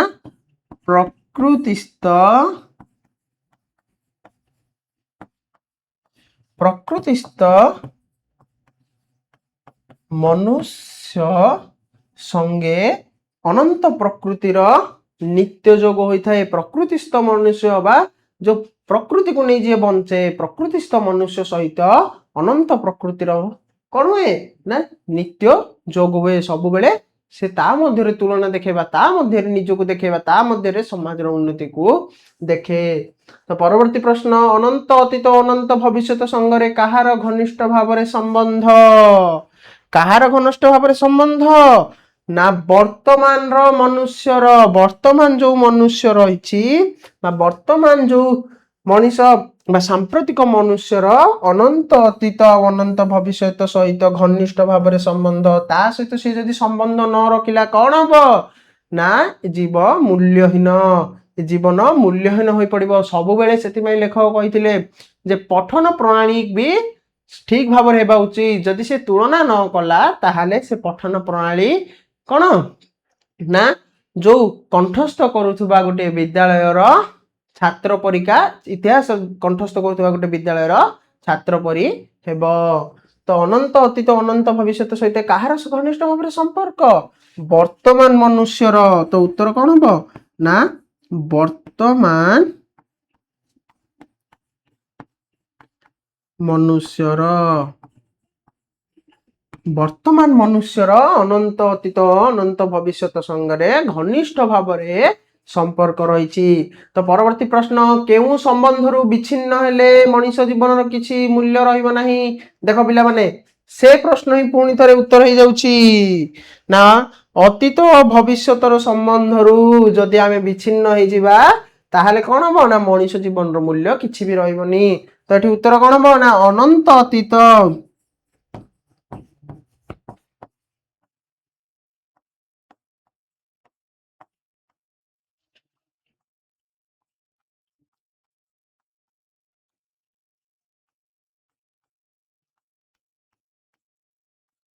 ଅନନ୍ତ ଅତୀତ ଅନନ୍ତ ଭବିଷ୍ୟତ ସମ୍ବନ୍ଧରୁ ଯଦି ମଣିଷ ଜୀବନ ବିଚ୍ଛିନ୍ନ ହେଇଯିବ ତାହେଲେ ମଣିଷ ଜୀବନର ମୂଲ୍ୟ କିଛି ମଧ୍ୟ ରହିବ ନାହିଁ। ଆମେ ପରବର୍ତ୍ତୀ ପ୍ରଶ୍ନକୁ ଯିବା। ସେଥିପାଇଁ ଲେଖକ କହିଛନ୍ତି କେବଳ ଲିଖନ ପ୍ରଣାଳୀ ଉନ୍ନତି ନୁହଁ, ପଠନ ପ୍ରଣାଳୀ ସହିତ ପଠନ ପ୍ରଣାଳୀରେ ଉନ୍ନତ କରିବାକୁ ପଡିବ। ବର୍ତ୍ତମାନ ଯାହା କିଛି ବି ଆମର ନୟନ ଗୋଚର ହୁଏ ବା ଯାହା କିଛି ବି ଆମେ ଦେଖିପାରୁଛେ ସେ କାହାର ସନ୍ତାନ? କାହାର ସନ୍ତାନ ସିଏ? ଆମେ ଯାହା ବି ଯୋଉ ପ୍ରয়োଜନୀୟ ବସ୍ତୁ ଆମେ ପାଉଛେ ସେ ସବୁ କାହାର ଦାନ ନା ମହାପୁରୁଷଙ୍କର ଦାନ। ତ କଣ ହବ ନା ସେ ସମସ୍ତେ କାହାର ସନ୍ତାନ? ଅତୀତର ସନ୍ତାନ ବା ଇତିହାସର ସନ୍ତାନ। ତ ବର୍ତ୍ତମାନ ଯାହା କିଛି ଆମର ନୟନ ଗୋଚର ହଉଛି ସେ ସବୁ କଣ ନା ଅତୀତର ସନ୍ତାନ। ସେ ସବୁ କାହାର ସନ୍ତାନ? ଅତୀତର ସନ୍ତାନ। ଦେଖ ପିଲାମାନେ 14 ନମ୍ବର କ୍ୱେଶ୍ଚିନ୍ ରିପିଟ୍ ହଉଛି। ପାଦ ମୂଳରୁ ନିମ୍ନ ଦେଶକୁ ଗଲେ ଅବତରଣ କଲେ କଣ ଦେଖିବ? କଣ ଦେଖିବ? ନର କଙ୍କାଳ ଦେଖିବ। ଯେତେବେଳେ ପାଦ ମୂଳରୁ ଆମେ ଯେତେବେଳେ ନିମ୍ନ ଭାଗକୁ ଯିବା ବା ପାଦର ମୂଳରୁ ଯେତେବେଳେ ତଳକୁ ଯିବା ସେତେବେଳେ କଣ ହବ ନା ଅନେକ ନରଦେହ ପତିତ ହୋଇଛି ମାଟି ତଳେ। ତ ସେ ନରଦେହର ନର କଙ୍କାଳ ଆମେ ଦେଖିବା। ତ ଉତ୍ତର କଣ ହବ ନା ନର କଙ୍କାଳ। ସଠିକ ଉତ୍ତର କଣ ହବ ନା ପାଦ ମୂଳରୁ ନିମ୍ନ ଦେଶକୁ ଯେତେବେଳେ ଆମେ ଯିବା ସେତେବେଳେ କଣ ଦେଖିବା ନା ନର କଙ୍କାଳ ଦେଖିବା। 15 ନମ୍ବର ପ୍ରଶ୍ନ କଣ ନା ବର୍ତ୍ତମାନର ଅବସ୍ଥା ପ୍ରାପ୍ତି ପାଇଁ ରାଶି ରାଶି କଣ ପତିତ ହେଇଛି? ରାଶି ରାଶି ନରଦେହ ପତିତ ହୋଇଛି, ଯାହା ଫଳରେ ବର୍ତ୍ତମାନର ଅବସ୍ଥା ଆମେ ପାଇଛେ। এই যে স্বাধীনতা সংগ্রাম হো, বিদ্রোহর কথা হো, যুদ্ধ হেউ, যাহা বি বিভীষিকা প্রাকৃতিক বিপর্যয় দুর্ঘটনা ঘটনা সবু ঘটিছি ସେ ସବୁରେ ଯୋଉ ହଜାର ହଜାର ଲୋକ ମରିଛନ୍ତି ତା ଉପରେ ଆଜି ତାକୁ ସେ ଯୋଉ ଜିନିଷ ସବୁ ପୋତି ରହିଛି ସେଥିପାଇଁ ଆମେ ବର୍ତ୍ତମାନର ଅବସ୍ଥା ପାଇପାରିଛେ। ତ ଉତ୍ତର କଣ ହବ ନା ବର୍ତ୍ତମାନର ଅବସ୍ଥା ପ୍ରାପ୍ତି ପାଇଁ ରାଶି ରାଶି ନରଦେହ ପତିତ ହୋଇଛି। ତ ଉତ୍ତର କଣ ହବ ନା ରାଶି ରାଶି ନର ଦେହ ପତିତ ହୋଇଛି। ତ ପରବର୍ତ୍ତୀ ନା କେଉଁ ରାଷ୍ଟ୍ର ବିପ୍ଳବ କଥା ସ୍ମରଣ କଲେ ଆମର ହୃଦକମ୍ପ ହୁଏ? ଦେଖ ପିଲାମାନେ କେଉଁ ରାଷ୍ଟ୍ର ବିପ୍ଳବର କଥା କହିଥିଲେ? ଭାରତ ଛାଡ ନା ଅସହଯୋଗ ନା କଣ ଫରାସୀ ରାଷ୍ଟ୍ର ବିପ୍ଳବ। ଫରାସୀ ରାଷ୍ଟ୍ର ବିପ୍ଳବର କଥା ଯଦି ଆମେ ସ୍ମରଣ କରିବା ତାହେଲେ ଆମର ହୃଦକମ୍ପ ହେବ। ଫରାସୀ ରାଷ୍ଟ୍ର ବିପ୍ଳବ କଥା ଯଦି ଗୋଟିଏ ବି ଫରାସୀ ରାଷ୍ଟ୍ର ବିପ୍ଳବ କଥା ଆମେ ମାନେ ସ୍ମରଣ କରିବା ତାହେଲେ ଆମ ଭୟାବହତାକୁ ଆମେ ଦେଖିବା। ଏଠାରେ ବାଗ୍ମୀ ବିଶ୍ୱନାଥଙ୍କର ଲେଖିଛନ୍ତି ଫରାସୀ ରାଷ୍ଟ୍ର ବିପ୍ଳବର କଥା ସିଏ ଉଲ୍ଲେଖ କରିଛନ୍ତି, ନା କି ଭାରତ ଛାଡ ଆନ୍ଦୋଳନ କି कौन असहयोग आंदोलन कथा नुह फरासी राष्ट्र विप्लव कथा से लिखिंट लक्ष लक्ष महाप्राणी विनाश वार्ता श्रवण करी प्राण कौन हुए मन पक प्राण कौन हुए तमे माने जदि पढ़ी नथिबो कह दुख हम शोक हम ना कौन जदि लक्ष लक्ष महाप्राणी विनाश वार्ता श्रवण कर साधारण भाव में कौन आम दुख करवा हे एते लोक सब मरी जाइए कि एते लोक सब एते दुख कष्ट सही किंतु प्रकृत उत्तर प्रकृत शब्द आमको लेखा अच्छी कहीं एक मूल्य वाला प्रश्न पचरा जाइए एक नंबर वाला तो लक्ष लक्ष महाप्राणी विनाश वार्ता श्रवण करी प्राण कौन हुए अवसन्न हुए जो दुख रे शोक हुए किंतु प्रकृत शब्द होची कौन ना अवसन्न हुए लक्ष लक्ष महाप्राणी विनाश वार्ता श्रवण करी मन अवसन्न हुए तो उत्तर कौन हम ना अवसन्न हुए। परवर्ती प्रश्न को जीवा समग्र अतीत मानव जातिर रक्त मांसरु कहार सृष्टि जो मानव जाति रही अतीतर मानव जाति रही तार रक्त मांसरु कहार सृष्टि आम मानकर सृष्टि ना कौन हाँ आम मानकर सृष्टि तो उत्तर कौन हम ना समग्र अतीत मानव जातिर रक्त मांसरु वर्तमान जो मानव रही तार सृष्टि तो समग्र अतीत मानव जातिर रक्त मांसरु वर्तमान मानवोन्नतिर सृष्टि जो वर्तमान मानव उन्नत बा सभ्य मानव कहूची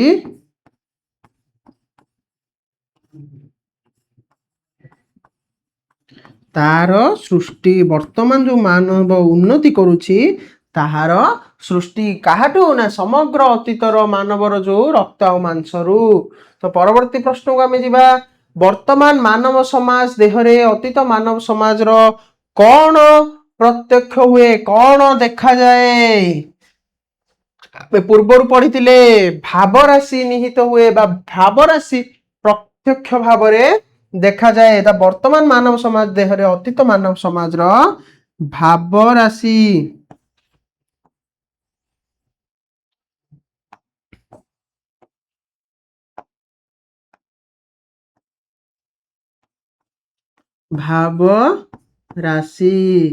भाव राशि परिलक्षित हुए जो भावर कथा कहली जो अहं भाव हो गर्व भाव हो स्नेह भाव हो ममता भाव हो से सब भाव राशि अतीत मनीष पाखे जमी थिला समस्ते सत्य नथिले किछि जन अधर्म रे थिले सेतिमे सेमानकर विनाश घटला ठीक से परि वर्तमान मनुष्य पाखे मध्य कौन होइछि ना सेही भाव गुडिक प्रत्यक्ष भाव रे देखा जाउछि। तो परवर्ती प्रश्न को आम जीवा परिवर्तनशील जगतर सकल वस्तुर कौन उपस्थित होइछि लेखक लिखिथिले कौन ना जगत परिवर्तनशील आउ ए जो जगत परिवर्तनशील होउछि सेठरे कौन होउछि ना सकल वस्तुर कौन देखा जाउछि सकल वस्तु बा सब प्रकार जो समग्र भाव रे वस्तु रहिछि सेगुडाकर कौन होउछि ना भावांतर होउछि रूपांतर होउछि सेगुडाकर कौन होउछि ना रूप रे अंतर देखा जाउछि रूप रे सामंजस्य रहु नै भाव रे सामंजस्य रहु नै कि कार केते बेले परिवर्तन देखा जाउछि काहे कि ना जगत होउछि परिवर्तनशील तो परिवर्तनशील जगत रे सकल वस्तुर कौन होउछि ना भावांतर होउछि कौन होउछि ना भावांतर आउ कौन होउछि ओ रूपांतर होउछि कहीं होउछि गुड़ाक ना जगत होउछि परिवर्तनशील सेथिपाई सकल वस्तु सब प्रकार वस्तु रे भावांतर और रूपांतर संघटित होउछि काहार विलोप असंभव तमे माने भाबिबो धर्मर विलोप असंभव सत्यर विलोप असंभव किंतु लेखक लिखिथिले जे जो उन्नति सत्य सहित संबंध थिबो घनिष्ठ भाव रे से उन्नतिर विलोप असंभव सेथिपाई मु कहूची बारंबार प्रतिटी धाड़ी को पढ़ प्रतिटी धाड़ी को बुझ कहीं ना आमे सब बेले कंफ्यूजन हे जिबा आमे निजर ज्ञान को एठी उपयोग कर देबा जे कहार विलोप असंभव ना सार तो बारंबार क्लास रे कहिसन जे धर्मर जय अधर्मर क्षय धर्मर विलोप असंभव सत्यर विलोप असंभव कि नाई जो उन्नति सहित सत्य घनिष्ठ भाव रे संबंध से उन्नतिर विलोप असंभव तो ये सठिक उत्तर कौन हम ना କାହାର ବିଲୋପ ଅସମ୍ଭବ ନା ମାନବ ପ୍ରକୃତ ଉନ୍ନତି ଯାହା ସତ୍ୟ ସାଙ୍ଗରେ ଘନିଷ୍ଠ ନା ଯେଉଁ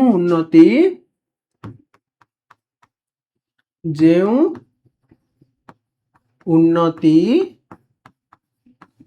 ସତ୍ୟ সঙ্গে ঘনিষ্ঠ সম্বন্ধ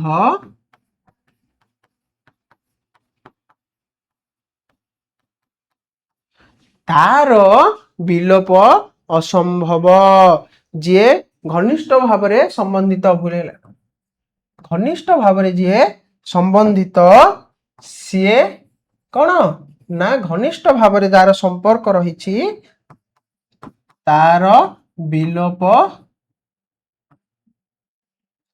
ବିଲୋପ ଅସମ୍ଭବ। ତ ଏଠି ଆମେ କଣ ପଢିଲେ ନା ସତ୍ୟ ସଙ୍ଗରେ ଯାହାର ଘନିଷ୍ଠ ଭାବରେ ସମ୍ବନ୍ଧିତ ରହୁଛି ଯେ ଠିକ ଭାବରେ ଯୋଉ ଉନ୍ନତିଟା ସତ୍ୟ ସହିତ ସମ୍ବନ୍ଧିତ ରହୁଛି ତାର ଉନ୍ନତି ଅସମ୍ଭବ। ତ ପରବର୍ତ୍ତୀ ପ୍ରଶ୍ନ ନା ସତ୍ୟ ସଙ୍ଗେ ବିରୋଧ କଲେ ବା ବିରୋଧ ଘଟିଲେ କଣ ହବ ସତ୍ୟ ସହିତ ଯଦି ବିରୋଧ ଘଟିବ କଣ ହବ ଆମେ ପଢିଛେ ଯେ ସତ୍ୟର କଣ ନା ଜୟ ହବ ଯଦି ସତ୍ୟ ସହିତ ଯିଏ ବିରୋଧ କରିବ ତାର କଣ ହବ ନା ପରାଜୟ ହବ। ତ କଣ ଲେଖିଥିଲେ କୋଉ ଶବ୍ଦ ଲେଖିଥିଲେ ନା ସତ୍ୟ ସଙ୍ଗେ ବିରୋଧ ଘଟିଲେ ବିନାଶ ହବ କଣ ହବ ନା ବିନାଶ ହେବ। ପରବର୍ତ୍ତୀ ପ୍ରଶ୍ନକୁ ଯିବା କଣ ପୂର୍ବ ଅପେକ୍ଷା ଉତ୍କଳ ଆକାରରେ ପ୍ରତିଭାତ ହୁଏ ଉତ୍କଳ ନୁହଁ କଣ ବିନାଶ ପୂର୍ବ ଅପେକ୍ଷା ଉଜ୍ଜ୍ୱଳ ଆକାରରେ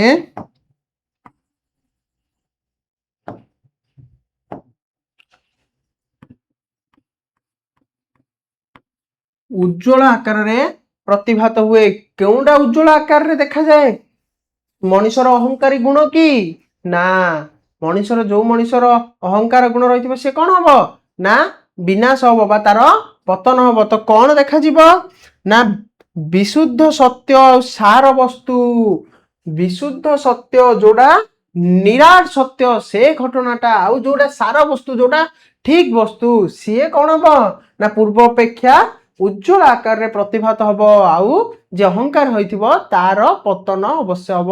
ଯୋଉ କହିଥିଲେ ଯେ ସିଏ ସମସ୍ତଙ୍କର ବିଶ୍ୱାସ ଭାଜନ କଲା ମୁଁ କିନ୍ତୁ ସମସ୍ତଙ୍କୁ ଅବିଶ୍ୱାସୀ ଭାବିବି ଆଉ ନିଜକୁ ଉନ୍ନତି ଆଡକୁ ନେବି ତ ତାହେଲେ କଣ ହବ ନା ତାର ବିନାଶ ଘଟିବ ଆଉ ଯୋଉ ରହିଛି ସାର ବସ୍ତୁ ବା ପ୍ରକୃତ ସତ୍ୟ ସେଗୁଡାକର କଣ ହବ ନା ସେଗୁଡାକ ଆହୁରି ଆଲୋକିତ ବା ଆହୁରି ଉଜ୍ଜ୍ୱଳିତ ହୋଇ ଆମକୁ ଦେଖାଯିବେ। ତ ସଠିକ ଉତ୍ତର କଣ ହବ ନା ବିଶୁଦ୍ଧ ସତ୍ୟ ସାର ବସ୍ତୁ।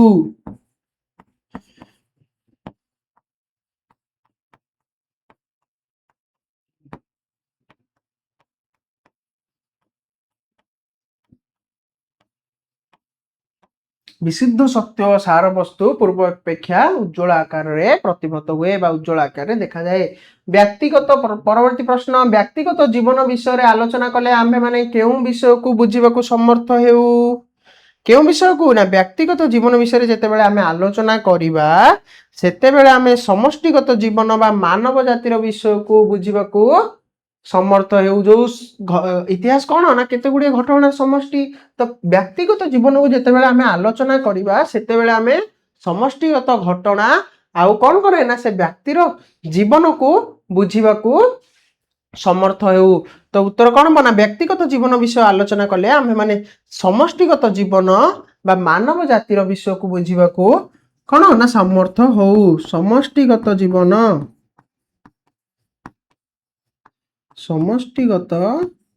ଜୀବନ ଓ ମାନବ ଜୀବନ ବିଷୟରେ ବୁଝିବାକୁ ସମର୍ଥ ହେଉ ଯେତେବେଳେ ଆମେ କଣ କରେ ନା ବ୍ୟକ୍ତିଗତ ଜୀବନକୁ ପଢିଥାଉ।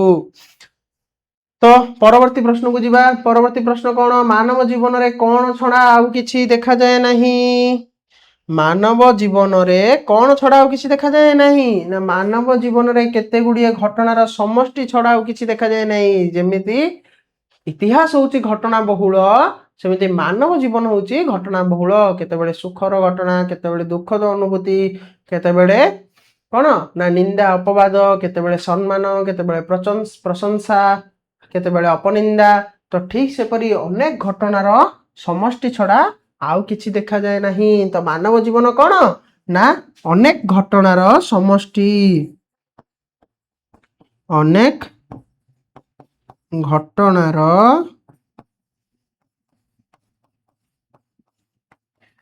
समष्टि परवर्ती प्रश्न कौन ना स्थूल दृष्टि मानव निकटरे जगतटा कौन जो सूक्ष्म दृष्टि आ स्थूल दृष्टि रही सूक्ष्म दृष्टि लोक मैंने अपर श्रेणीर से माने नित्य क्रिया से माने चिंताशील एवं से माने नित्य तत्व निरूपण प्रयासी तो स्थूल जो लोक मैंने रही जो स्थूल दृष्टिर मानव रही से निकटरे जगतटा कौन ना विरुद्ध भावपूर्ण जगत को से पृथ्वी को से अविश्वासी भावती तो सठिक उत्तर कौन हम ना स्थूल दृष्टि मानव निकटरे जगतटा विरुद्ध भावपूर्ण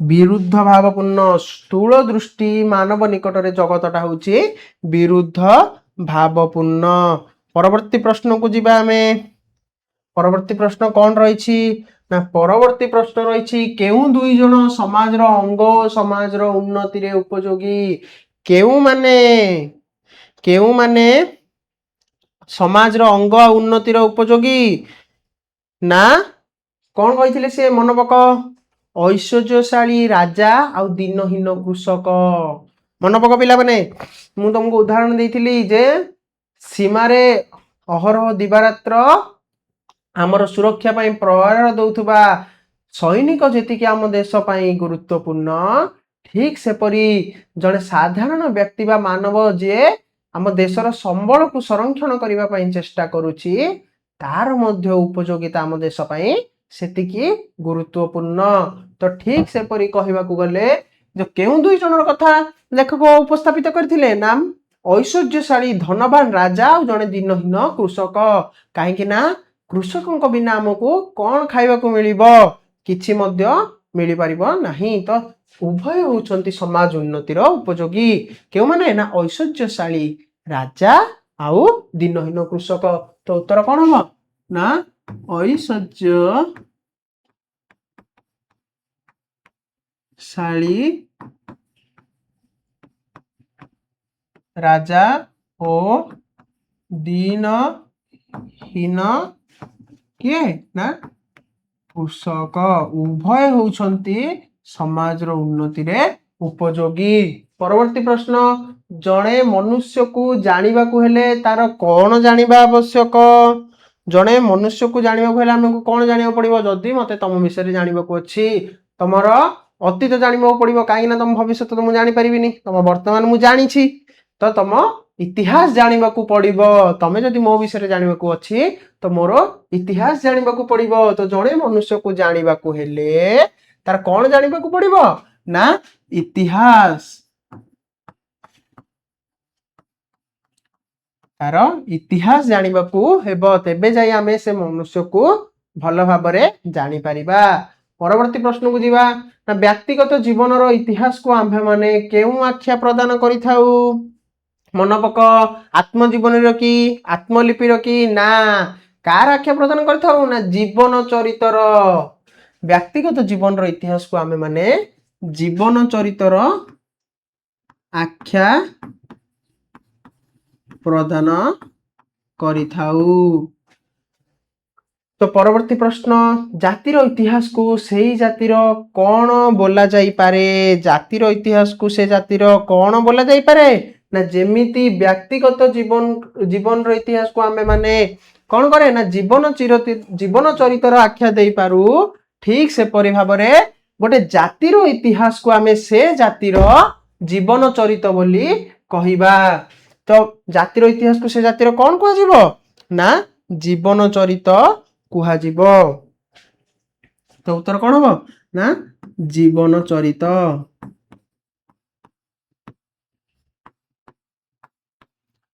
तो परवर्ती प्रश्न प्रचलित इतिहास को कहा सहित तुलना करा जायछि वर्तमान जो इतिहास आमे पढुचे ताहाकू କାହା ସହିତ ତୁଳନା କରିଥିଲେ? କାହା ସହିତ ତୁଳନା କରିଥିଲେ ମନେ ପକାଅ? କ୍ଲାସ ରେ କଣ୍ଠସ୍ଥ କରୁଥିବା ଛାତ୍ର ନା ଗଭୀରତା ଶୂନ୍ୟ ଗ୍ରାମ୍ୟ ଗଳ୍ପ? ତ ଉତ୍ତର କଣ ହବ ନା ପ୍ରଚଳିତ ଇତିହାସକୁ ଗଭୀରତା ଶୂନ୍ୟ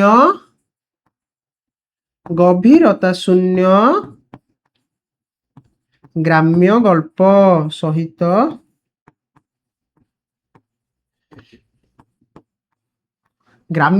ସହିତ ତୁଳନା କରାଯାଇଛି।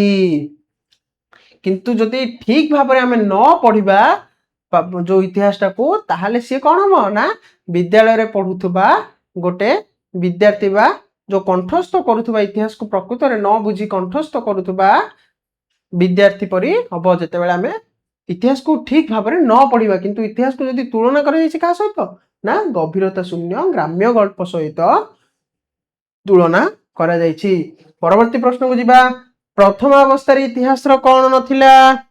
ପ୍ରଥମ ଅବସ୍ଥାରେ ଇତିହାସର କଣ ନଥିଲା ନା ଅସ୍ତିତ୍ୱ ନଥିଲା। ଲେଖକ ଲେଖିଥିଲେ ଯେ ପ୍ରଥମ ଅବସ୍ଥାରେ ଇତିହାସର ଅସ୍ତିତ୍ୱ ନଥିଲା, ବର୍ତ୍ତମାନ ଇତିହାସ ଲେଖାରେ ଉନ୍ନତି ହେଲାଣି। ତ ଠିକ ଉତ୍ତର କଣ ହବ? ପ୍ରଥମ ଅବସ୍ଥାରେ ଇତିହାସର କଣ ନଥିଲା ନା ଅସ୍ତିତ୍ୱ ନଥିଲା।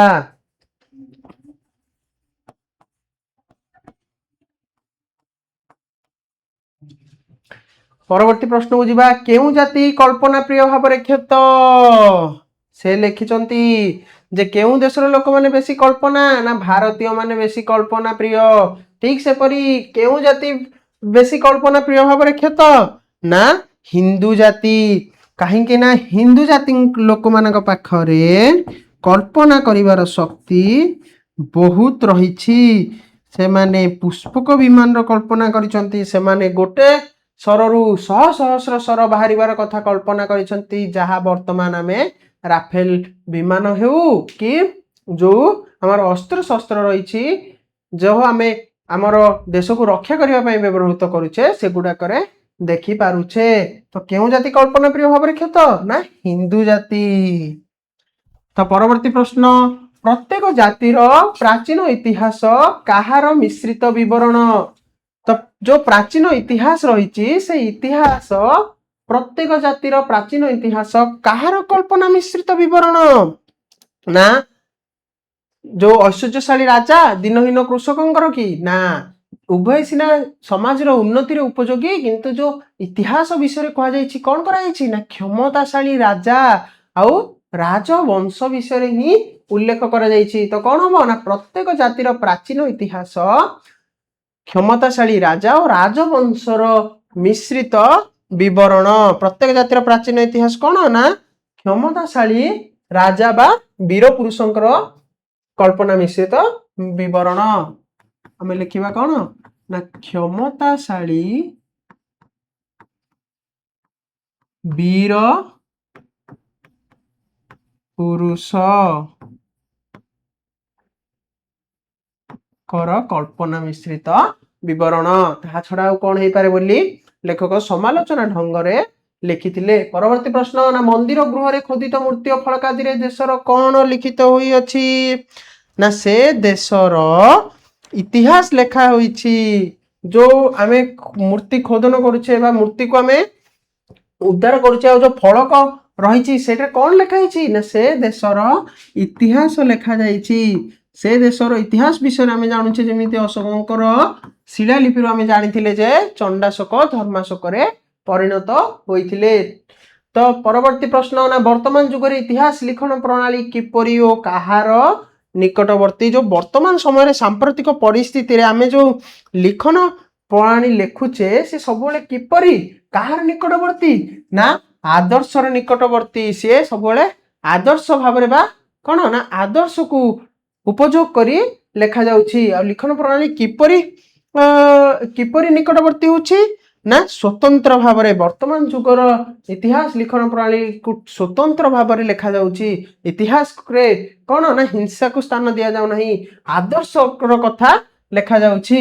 ତ କଣ ନା ବର୍ତ୍ତମାନ ଯୁଗରେ ଇତିହାସର ଲିଖନ ପ୍ରଣାଳୀ ଆଦର୍ଶ ସ୍ୱତନ୍ତ୍ର ଆଉ ଆଦର୍ଶର ନିକଟବର୍ତ୍ତୀ। ତ ଉତ୍ତର କଣ ହବ ନା ସ୍ୱତନ୍ତ୍ର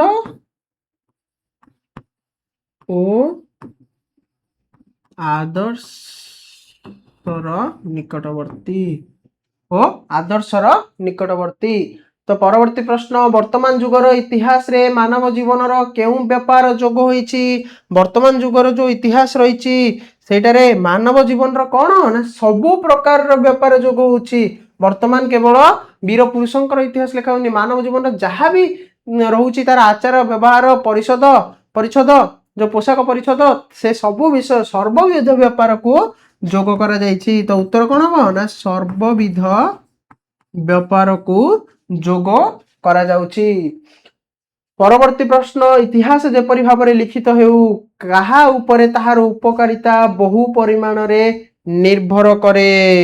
ଇତିହାସ ଯେପରି ଭାବରେ ଲିଖିତ ହେଉ କଣ ମୁଁ ବାରମ୍ବାର କହୁଥିଲି ଯେ ପଠନ ପ୍ରଣାଳୀ ଉପରେ, ଲିଖନ ପ୍ରଣାଳୀ ଯେତେ ଉଚ୍ଚ କୋଟିର ହଉ କିନ୍ତୁ ତାକୁ ପଢୁଥିବା ଲୋକ ଯଦି ଠିକ ଭାବରେ ପଢିଲାନି ତାହେଲେ କଣ ହବ ନା ସେ ବ୍ୟର୍ଥ ହବ। ତ ଠିକ ଭାବରେ କିପରି ପଢିବ ନା ଅତୀତକୁ ବର୍ତ୍ତମାନ ସମୟରେ ବା ସାମ୍ପ୍ରତିକ ପରିସ୍ଥିତିରେ ତୁଳନା କରି ପଡିବ। ତ ଇତିହାସ ଯେପରି ଭାବରେ ଲିଖିତ ହେଉ କାହା ଉପରେ ତାହାର ଉପକାରିତା ବହୁ ପରିମାଣରେ ନିର୍ଭର କରେ ନା ପଠନ ପ୍ରଣାଳୀ ଉପରେ।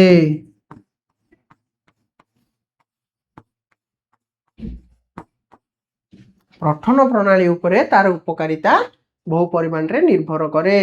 ଉପଦେଶ ଅପେକ୍ଷା କେଉଁ ଶିକ୍ଷା ଅଧିକ ଉପଯୋଗୀ? ବାରମ୍ବାର କହିଛି ଯେ ଉପଦେଶ ଅପେକ୍ଷା ଦୃଷ୍ଟାନ୍ତ ମୂଳକ ଶିକ୍ଷା, ଅର୍ଥାତ ତମକୁ ଦେଖାଯାଉଥିବା ତମକୁ ଉପଦେଶ ଦେଲେ ହବ ନାହିଁ, ତମକୁ ଏ କାର୍ଯ୍ୟ ନ କଲେ କଣ ଭବିଷ୍ୟତରେ ଘଟିବ ସେ ବିଷୟରେ ଯେତେବେଳେ ଚିନ୍ତା କରିବ, ସେ ବିଷୟରେ ଯେତେବେଳେ କୁହାଯିବ ସେତେବେଳେ କଣ ହବ ନା ତମେ ମାନେ ଘଟଣାଟାକୁ ସେତେ ଗମ୍ଭୀରତାର ସହିତ ନବ।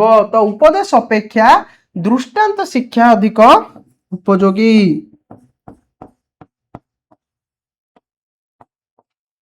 ଦୃଷ୍ଟାନ୍ତ ଶିକ୍ଷା ଅଧିକ ଉପଯୋଗୀ। ପରବର୍ତ୍ତୀ ପ୍ରଶ୍ନକୁ ଆମେ ଯିବା। ପରବର୍ତ୍ତୀ ପ୍ରଶ୍ନ କଣ ରହିଛି ନା ବିପରୀତ ପଥରେ ଗମନ କଲେ କଣ ହବ? ମୁଁ ଯେମିତି କହିଥିଲି ଯେ ବିପରୀତ ପଥରେ ଯଦି ଆମେ ଯିବା ତାହେଲେ ଆମେ କେବେ ମଧ୍ୟ ସଫଳତା ପାଇବାନି କିମ୍ବା ଉନ୍ନତି କରିପାରିବା ନାହିଁ। ତ ବିପରୀତ ପଥରେ ଗମନ କଲେ କଣ ହବ ନା ସଫଳ ହେବା ନାହିଁ ବା ଉନ୍ନତିର ସୋପାନରେ କେବେ ବି ପହଞ୍ଚି ପାରିବା ନାହିଁ ବୋଲି ଲେଖକ ଲେଖିଛନ୍ତି।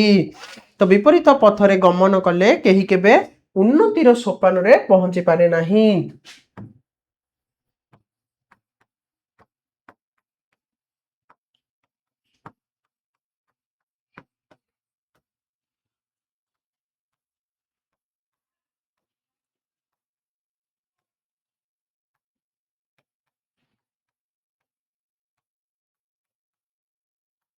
ଉନ୍ନତିର ସୋପାନରେ ସେ ପହଞ୍ଚି ପାରେ ନାହିଁ।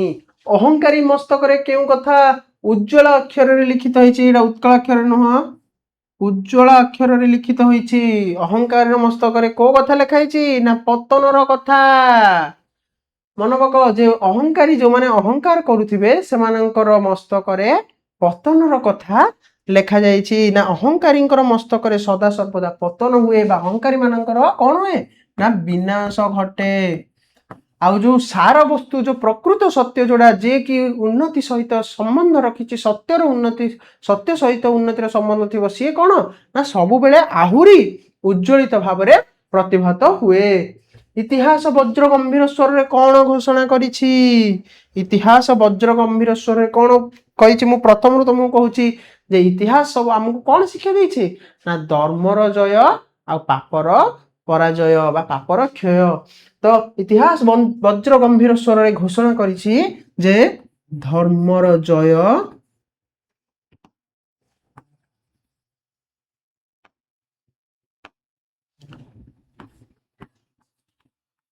ଧର୍ମର ଜୟ ପାପର କଣ ନା ପରାଜୟ। ଧର୍ମ ସବୁବେଳେ ଜିତେ, ଅଧର୍ମ ସବୁବେଳେ ହାରେ। ତ ଇତିହାସ କୁହେ, ଇତିହାସ କଣ କୁହେ ନା ସତ୍ୟରୁ ହୁଏ ଜୟ, ଅନ୍ୟାୟୀ ହଉ ଯେତେ ବଳଶାଳୀ ହୁଏ ତାର ପରାଜୟ। ଅନ୍ୟାୟ କରୁଥିବା ଲୋକ ଯେତେ ବଳଶାଳୀ ହଉ ଯେତେ ଧନଶାଳୀ ହଉ କିନ୍ତୁ ସିଏ ନିଶ୍ଚୟ କେବେ ନା କେବେ ପରାଜୟ ଗ୍ରହଣ କରିବ। ପରବର୍ତ୍ତୀ ପ୍ରଶ୍ନକୁ ଯିବା। ନା ଅପରିଣାମଦର୍ଶୀ ମାନବ ପୃଥିବୀରେ କଣ ଦର୍ଶନ କରି ଅବିଶ୍ୱାସୀ ହୁଏ? ନା अपरिणामदर्शी मानव पृथ्वीर विपरीत भाव दर्शन करे से सब बड़े कौन करे ना नकारात्मक चिंता नहीं पृथ्वी को देखे विपरीत भाव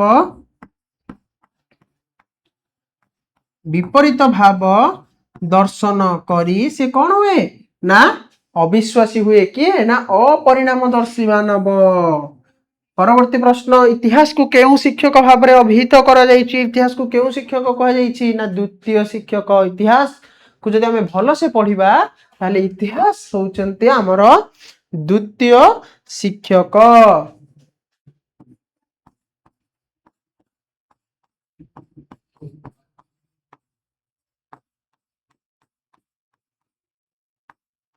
इतिहास होउचंती हमर द्वितीय शिक्षक। केउ वस्तु लाभ करिबा पई महापुरुष माननकु कष्ट जातना भोग करिबा को पड़िछि प्रयोजनीय वस्तु जो वस्तु आज हमको दरकार से वस्तु आज आम कहीं पाई पारिछे ना महापुरुष मानकर कष्ट जातना से जो सही थिले से कष्ट जातना से जो भोग करथिले ताहा फल रे आज आमे प्रत्येक प्रयोजनीय वस्तु को पाई पारिछे। तो उत्तर कौन हो ना प्रयोजनीय वस्तु।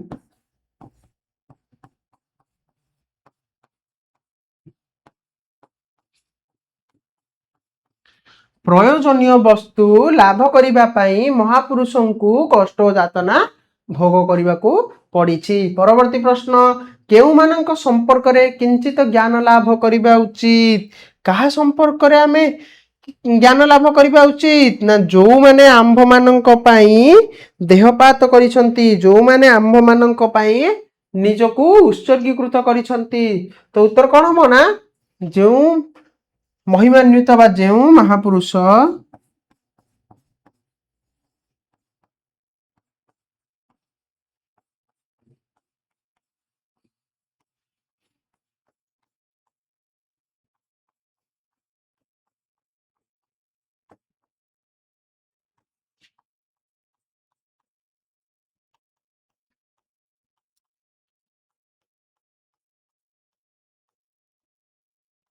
देहपात करिसंती काहेकि ना तांको पई ही आज आमे ए अवस्था रे अच्छे बा जहाँ भी उपभोग करि पारुचे कहा पई ना जो महापुरुष माने आम पई कौन करथिले ना दुख कष्ट जातना भोग करी आम पई आम प्रयोजनीय वस्तु छाड़ी दे जाइछंती। तो परवर्ती प्रश्न को जीवा।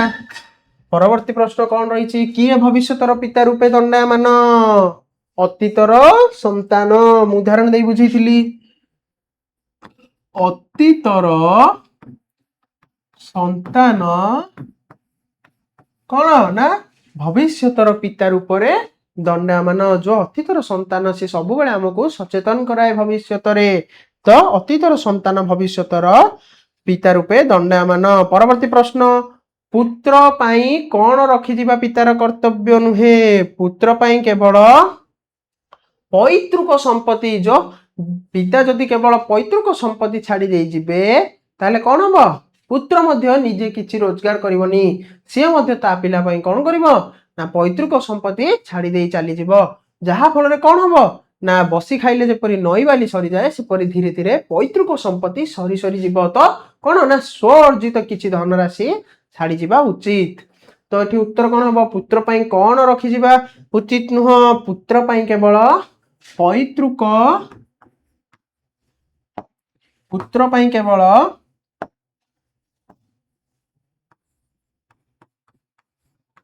पैतृक संपत्ति रखी जीवा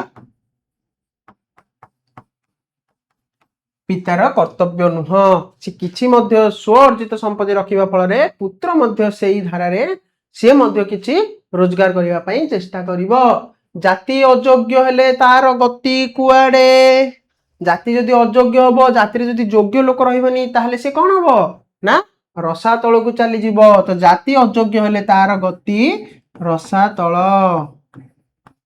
बा से कोन हबो ना माटी रे मिसी जीवो बा तार पतन निश्चय। विधाता योग्य थिबा लोक को कौन दियंती विधाता योग्य थिबा लोक को आमे पूर्व पढ़िले जे उच्च अधिकार काहा को दियंती ना योग्य थिबा लोक को। तो योग्य थिबा लोक को कौन दियंती ना उच्च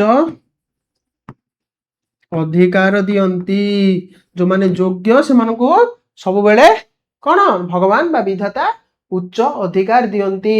परवर्ती प्रश्न केउ जाति कदापि सभ्यतार उच्चतर सोपान रे आरोहण करि परिबो नाही।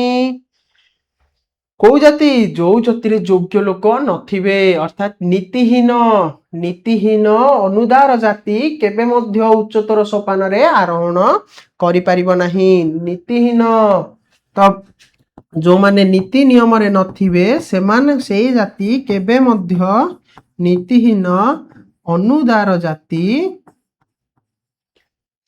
जाति केबे मध्य उच्चतर सोपान रे आरोहण करि परिबो नाही बोली लेखक लिखिथिले।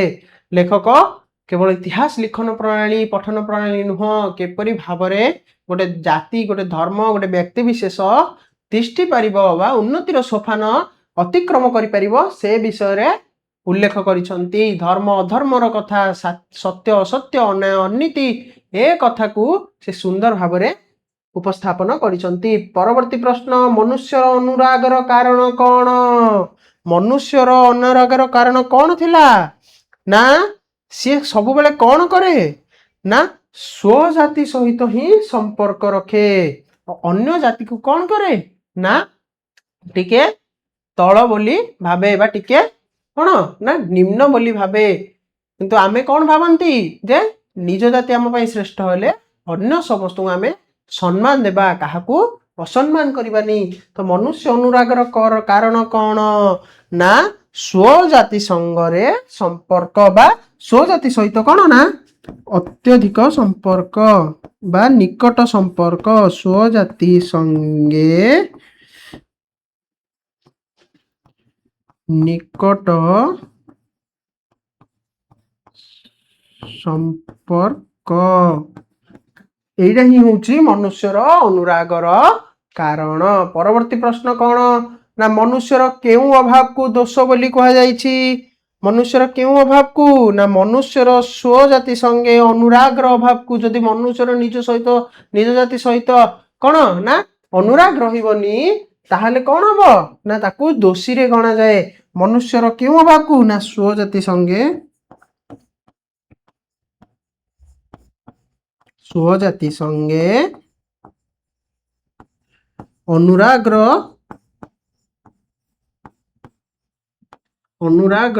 अभाव जदि तार निज जाति सहित अनुराग रहिबनी ताहले से कौन बना दोषी रे गणाब। मनुष्यर अनुराग कारण कौन ना स्वजाति सहित उत्तम संपर्क बा निकट संपर्क। तेनु सब बेले निज जाति को भल पाओ किंतु अन्य जाति को असम्मान करनी बोली कुहा जाए। परवर्ती प्रश्न कौन दृष्टि शक्ति को ह्रास कर दिए। कौन ह्रास कर दिए पिला माने जोड़ा मु कहूची जे अन्य जाति को कौन करो ना सम्मान दियो किंतु असम्मान करनी। तो जो संकीर्णता मनोभाव जार रहे बा अन्य जाति को जे विद्वेष भाव रे देखे अन्य जाति को जे नीच भाव रे देखे सी कौन करे ना मनुष्यर जो दृष्टि शक्ति रही ताकू कौन करे ना ह्रास कर दिए। तो उत्तर एठी कौन हो ना संकीर्णता परजाति विद्वेष भाव। संकीर्णता ओ परजातिर विद्वेष भाव बा परजाति को जे विद्वेष भाव रे देखे बा खराब नजर रे देखे ये कौन हुए ना मनुष्यर दृष्टि शक्ति को ह्रास कर दिए कमे दिए जो कौन ना मानववादर वार्ता को छिन्न करे। परवर्ती प्रश्न कौन अन्य जातिर महत्व देखा दिए नहीं। कौन अन्य जातिर महत्व देखा दिए नहीं ना संकीर्णता जो संकीर्णता रही सी ही कौन करे सी ही कौन करे ना अन्य जातिर महत्व देखा दिए नहीं। जेमिति दृष्टि शक्ति को संकीर्णता ही परजाति विद्वेष भाव देखै दिए सेथिपई जेतेबेले निज जाति जेतेबेले कौन होइथिबो ना तळे बा निम्न रे थिबो सेतेबेले अन्य जातिर महत्व हमकु देखिबाकू मिलिबो नाही। तो उत्तर कोन हबो ना सेई संकीर्णता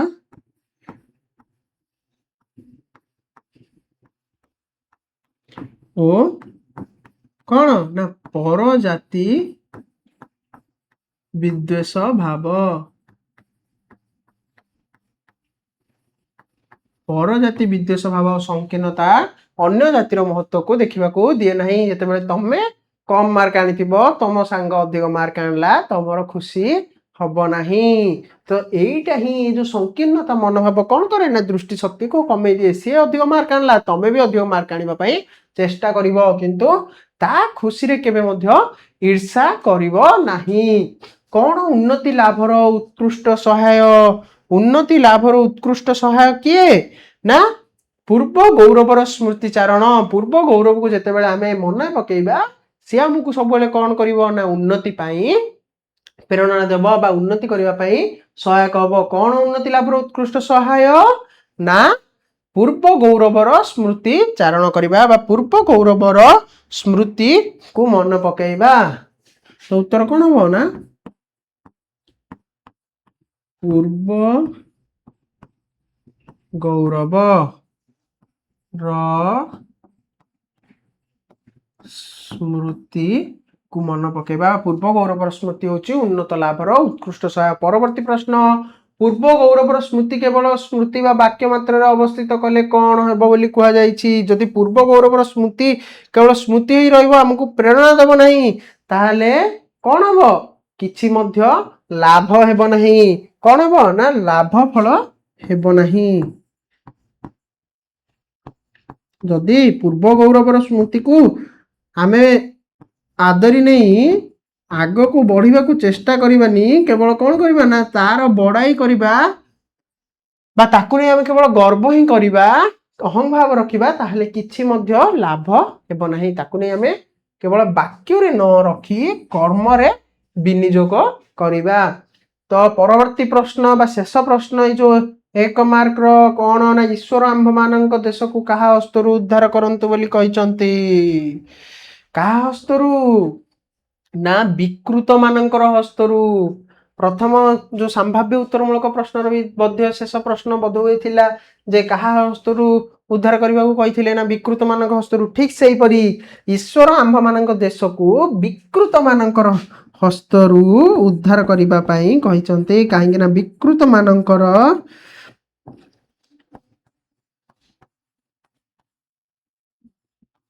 चिंताधारा कौन ना पृथ्वी को विपरीत भाव में देखा अविश्वास करवा जहाँ फल कौन ना उन्नति संसाधित हो परिबो नाही तो पिला माने ए थिला तमर क्षुद्र उत्तरमूलक प्रश्न उत्तर आलोचना तो आज एतिकी आमे परवर्ती अध्याय रे कौन करबा ना बाकी जो 2 मूल्य 3 मूल्य बम दीर्घ उत्तरमूलक प्रश्न रहिला तार प्रश्न उत्तर आलोचना करबा तो आज एतिकी धन्यवाद पिला माने पुणी देखा आ गोटे नुआ अध्याय रे।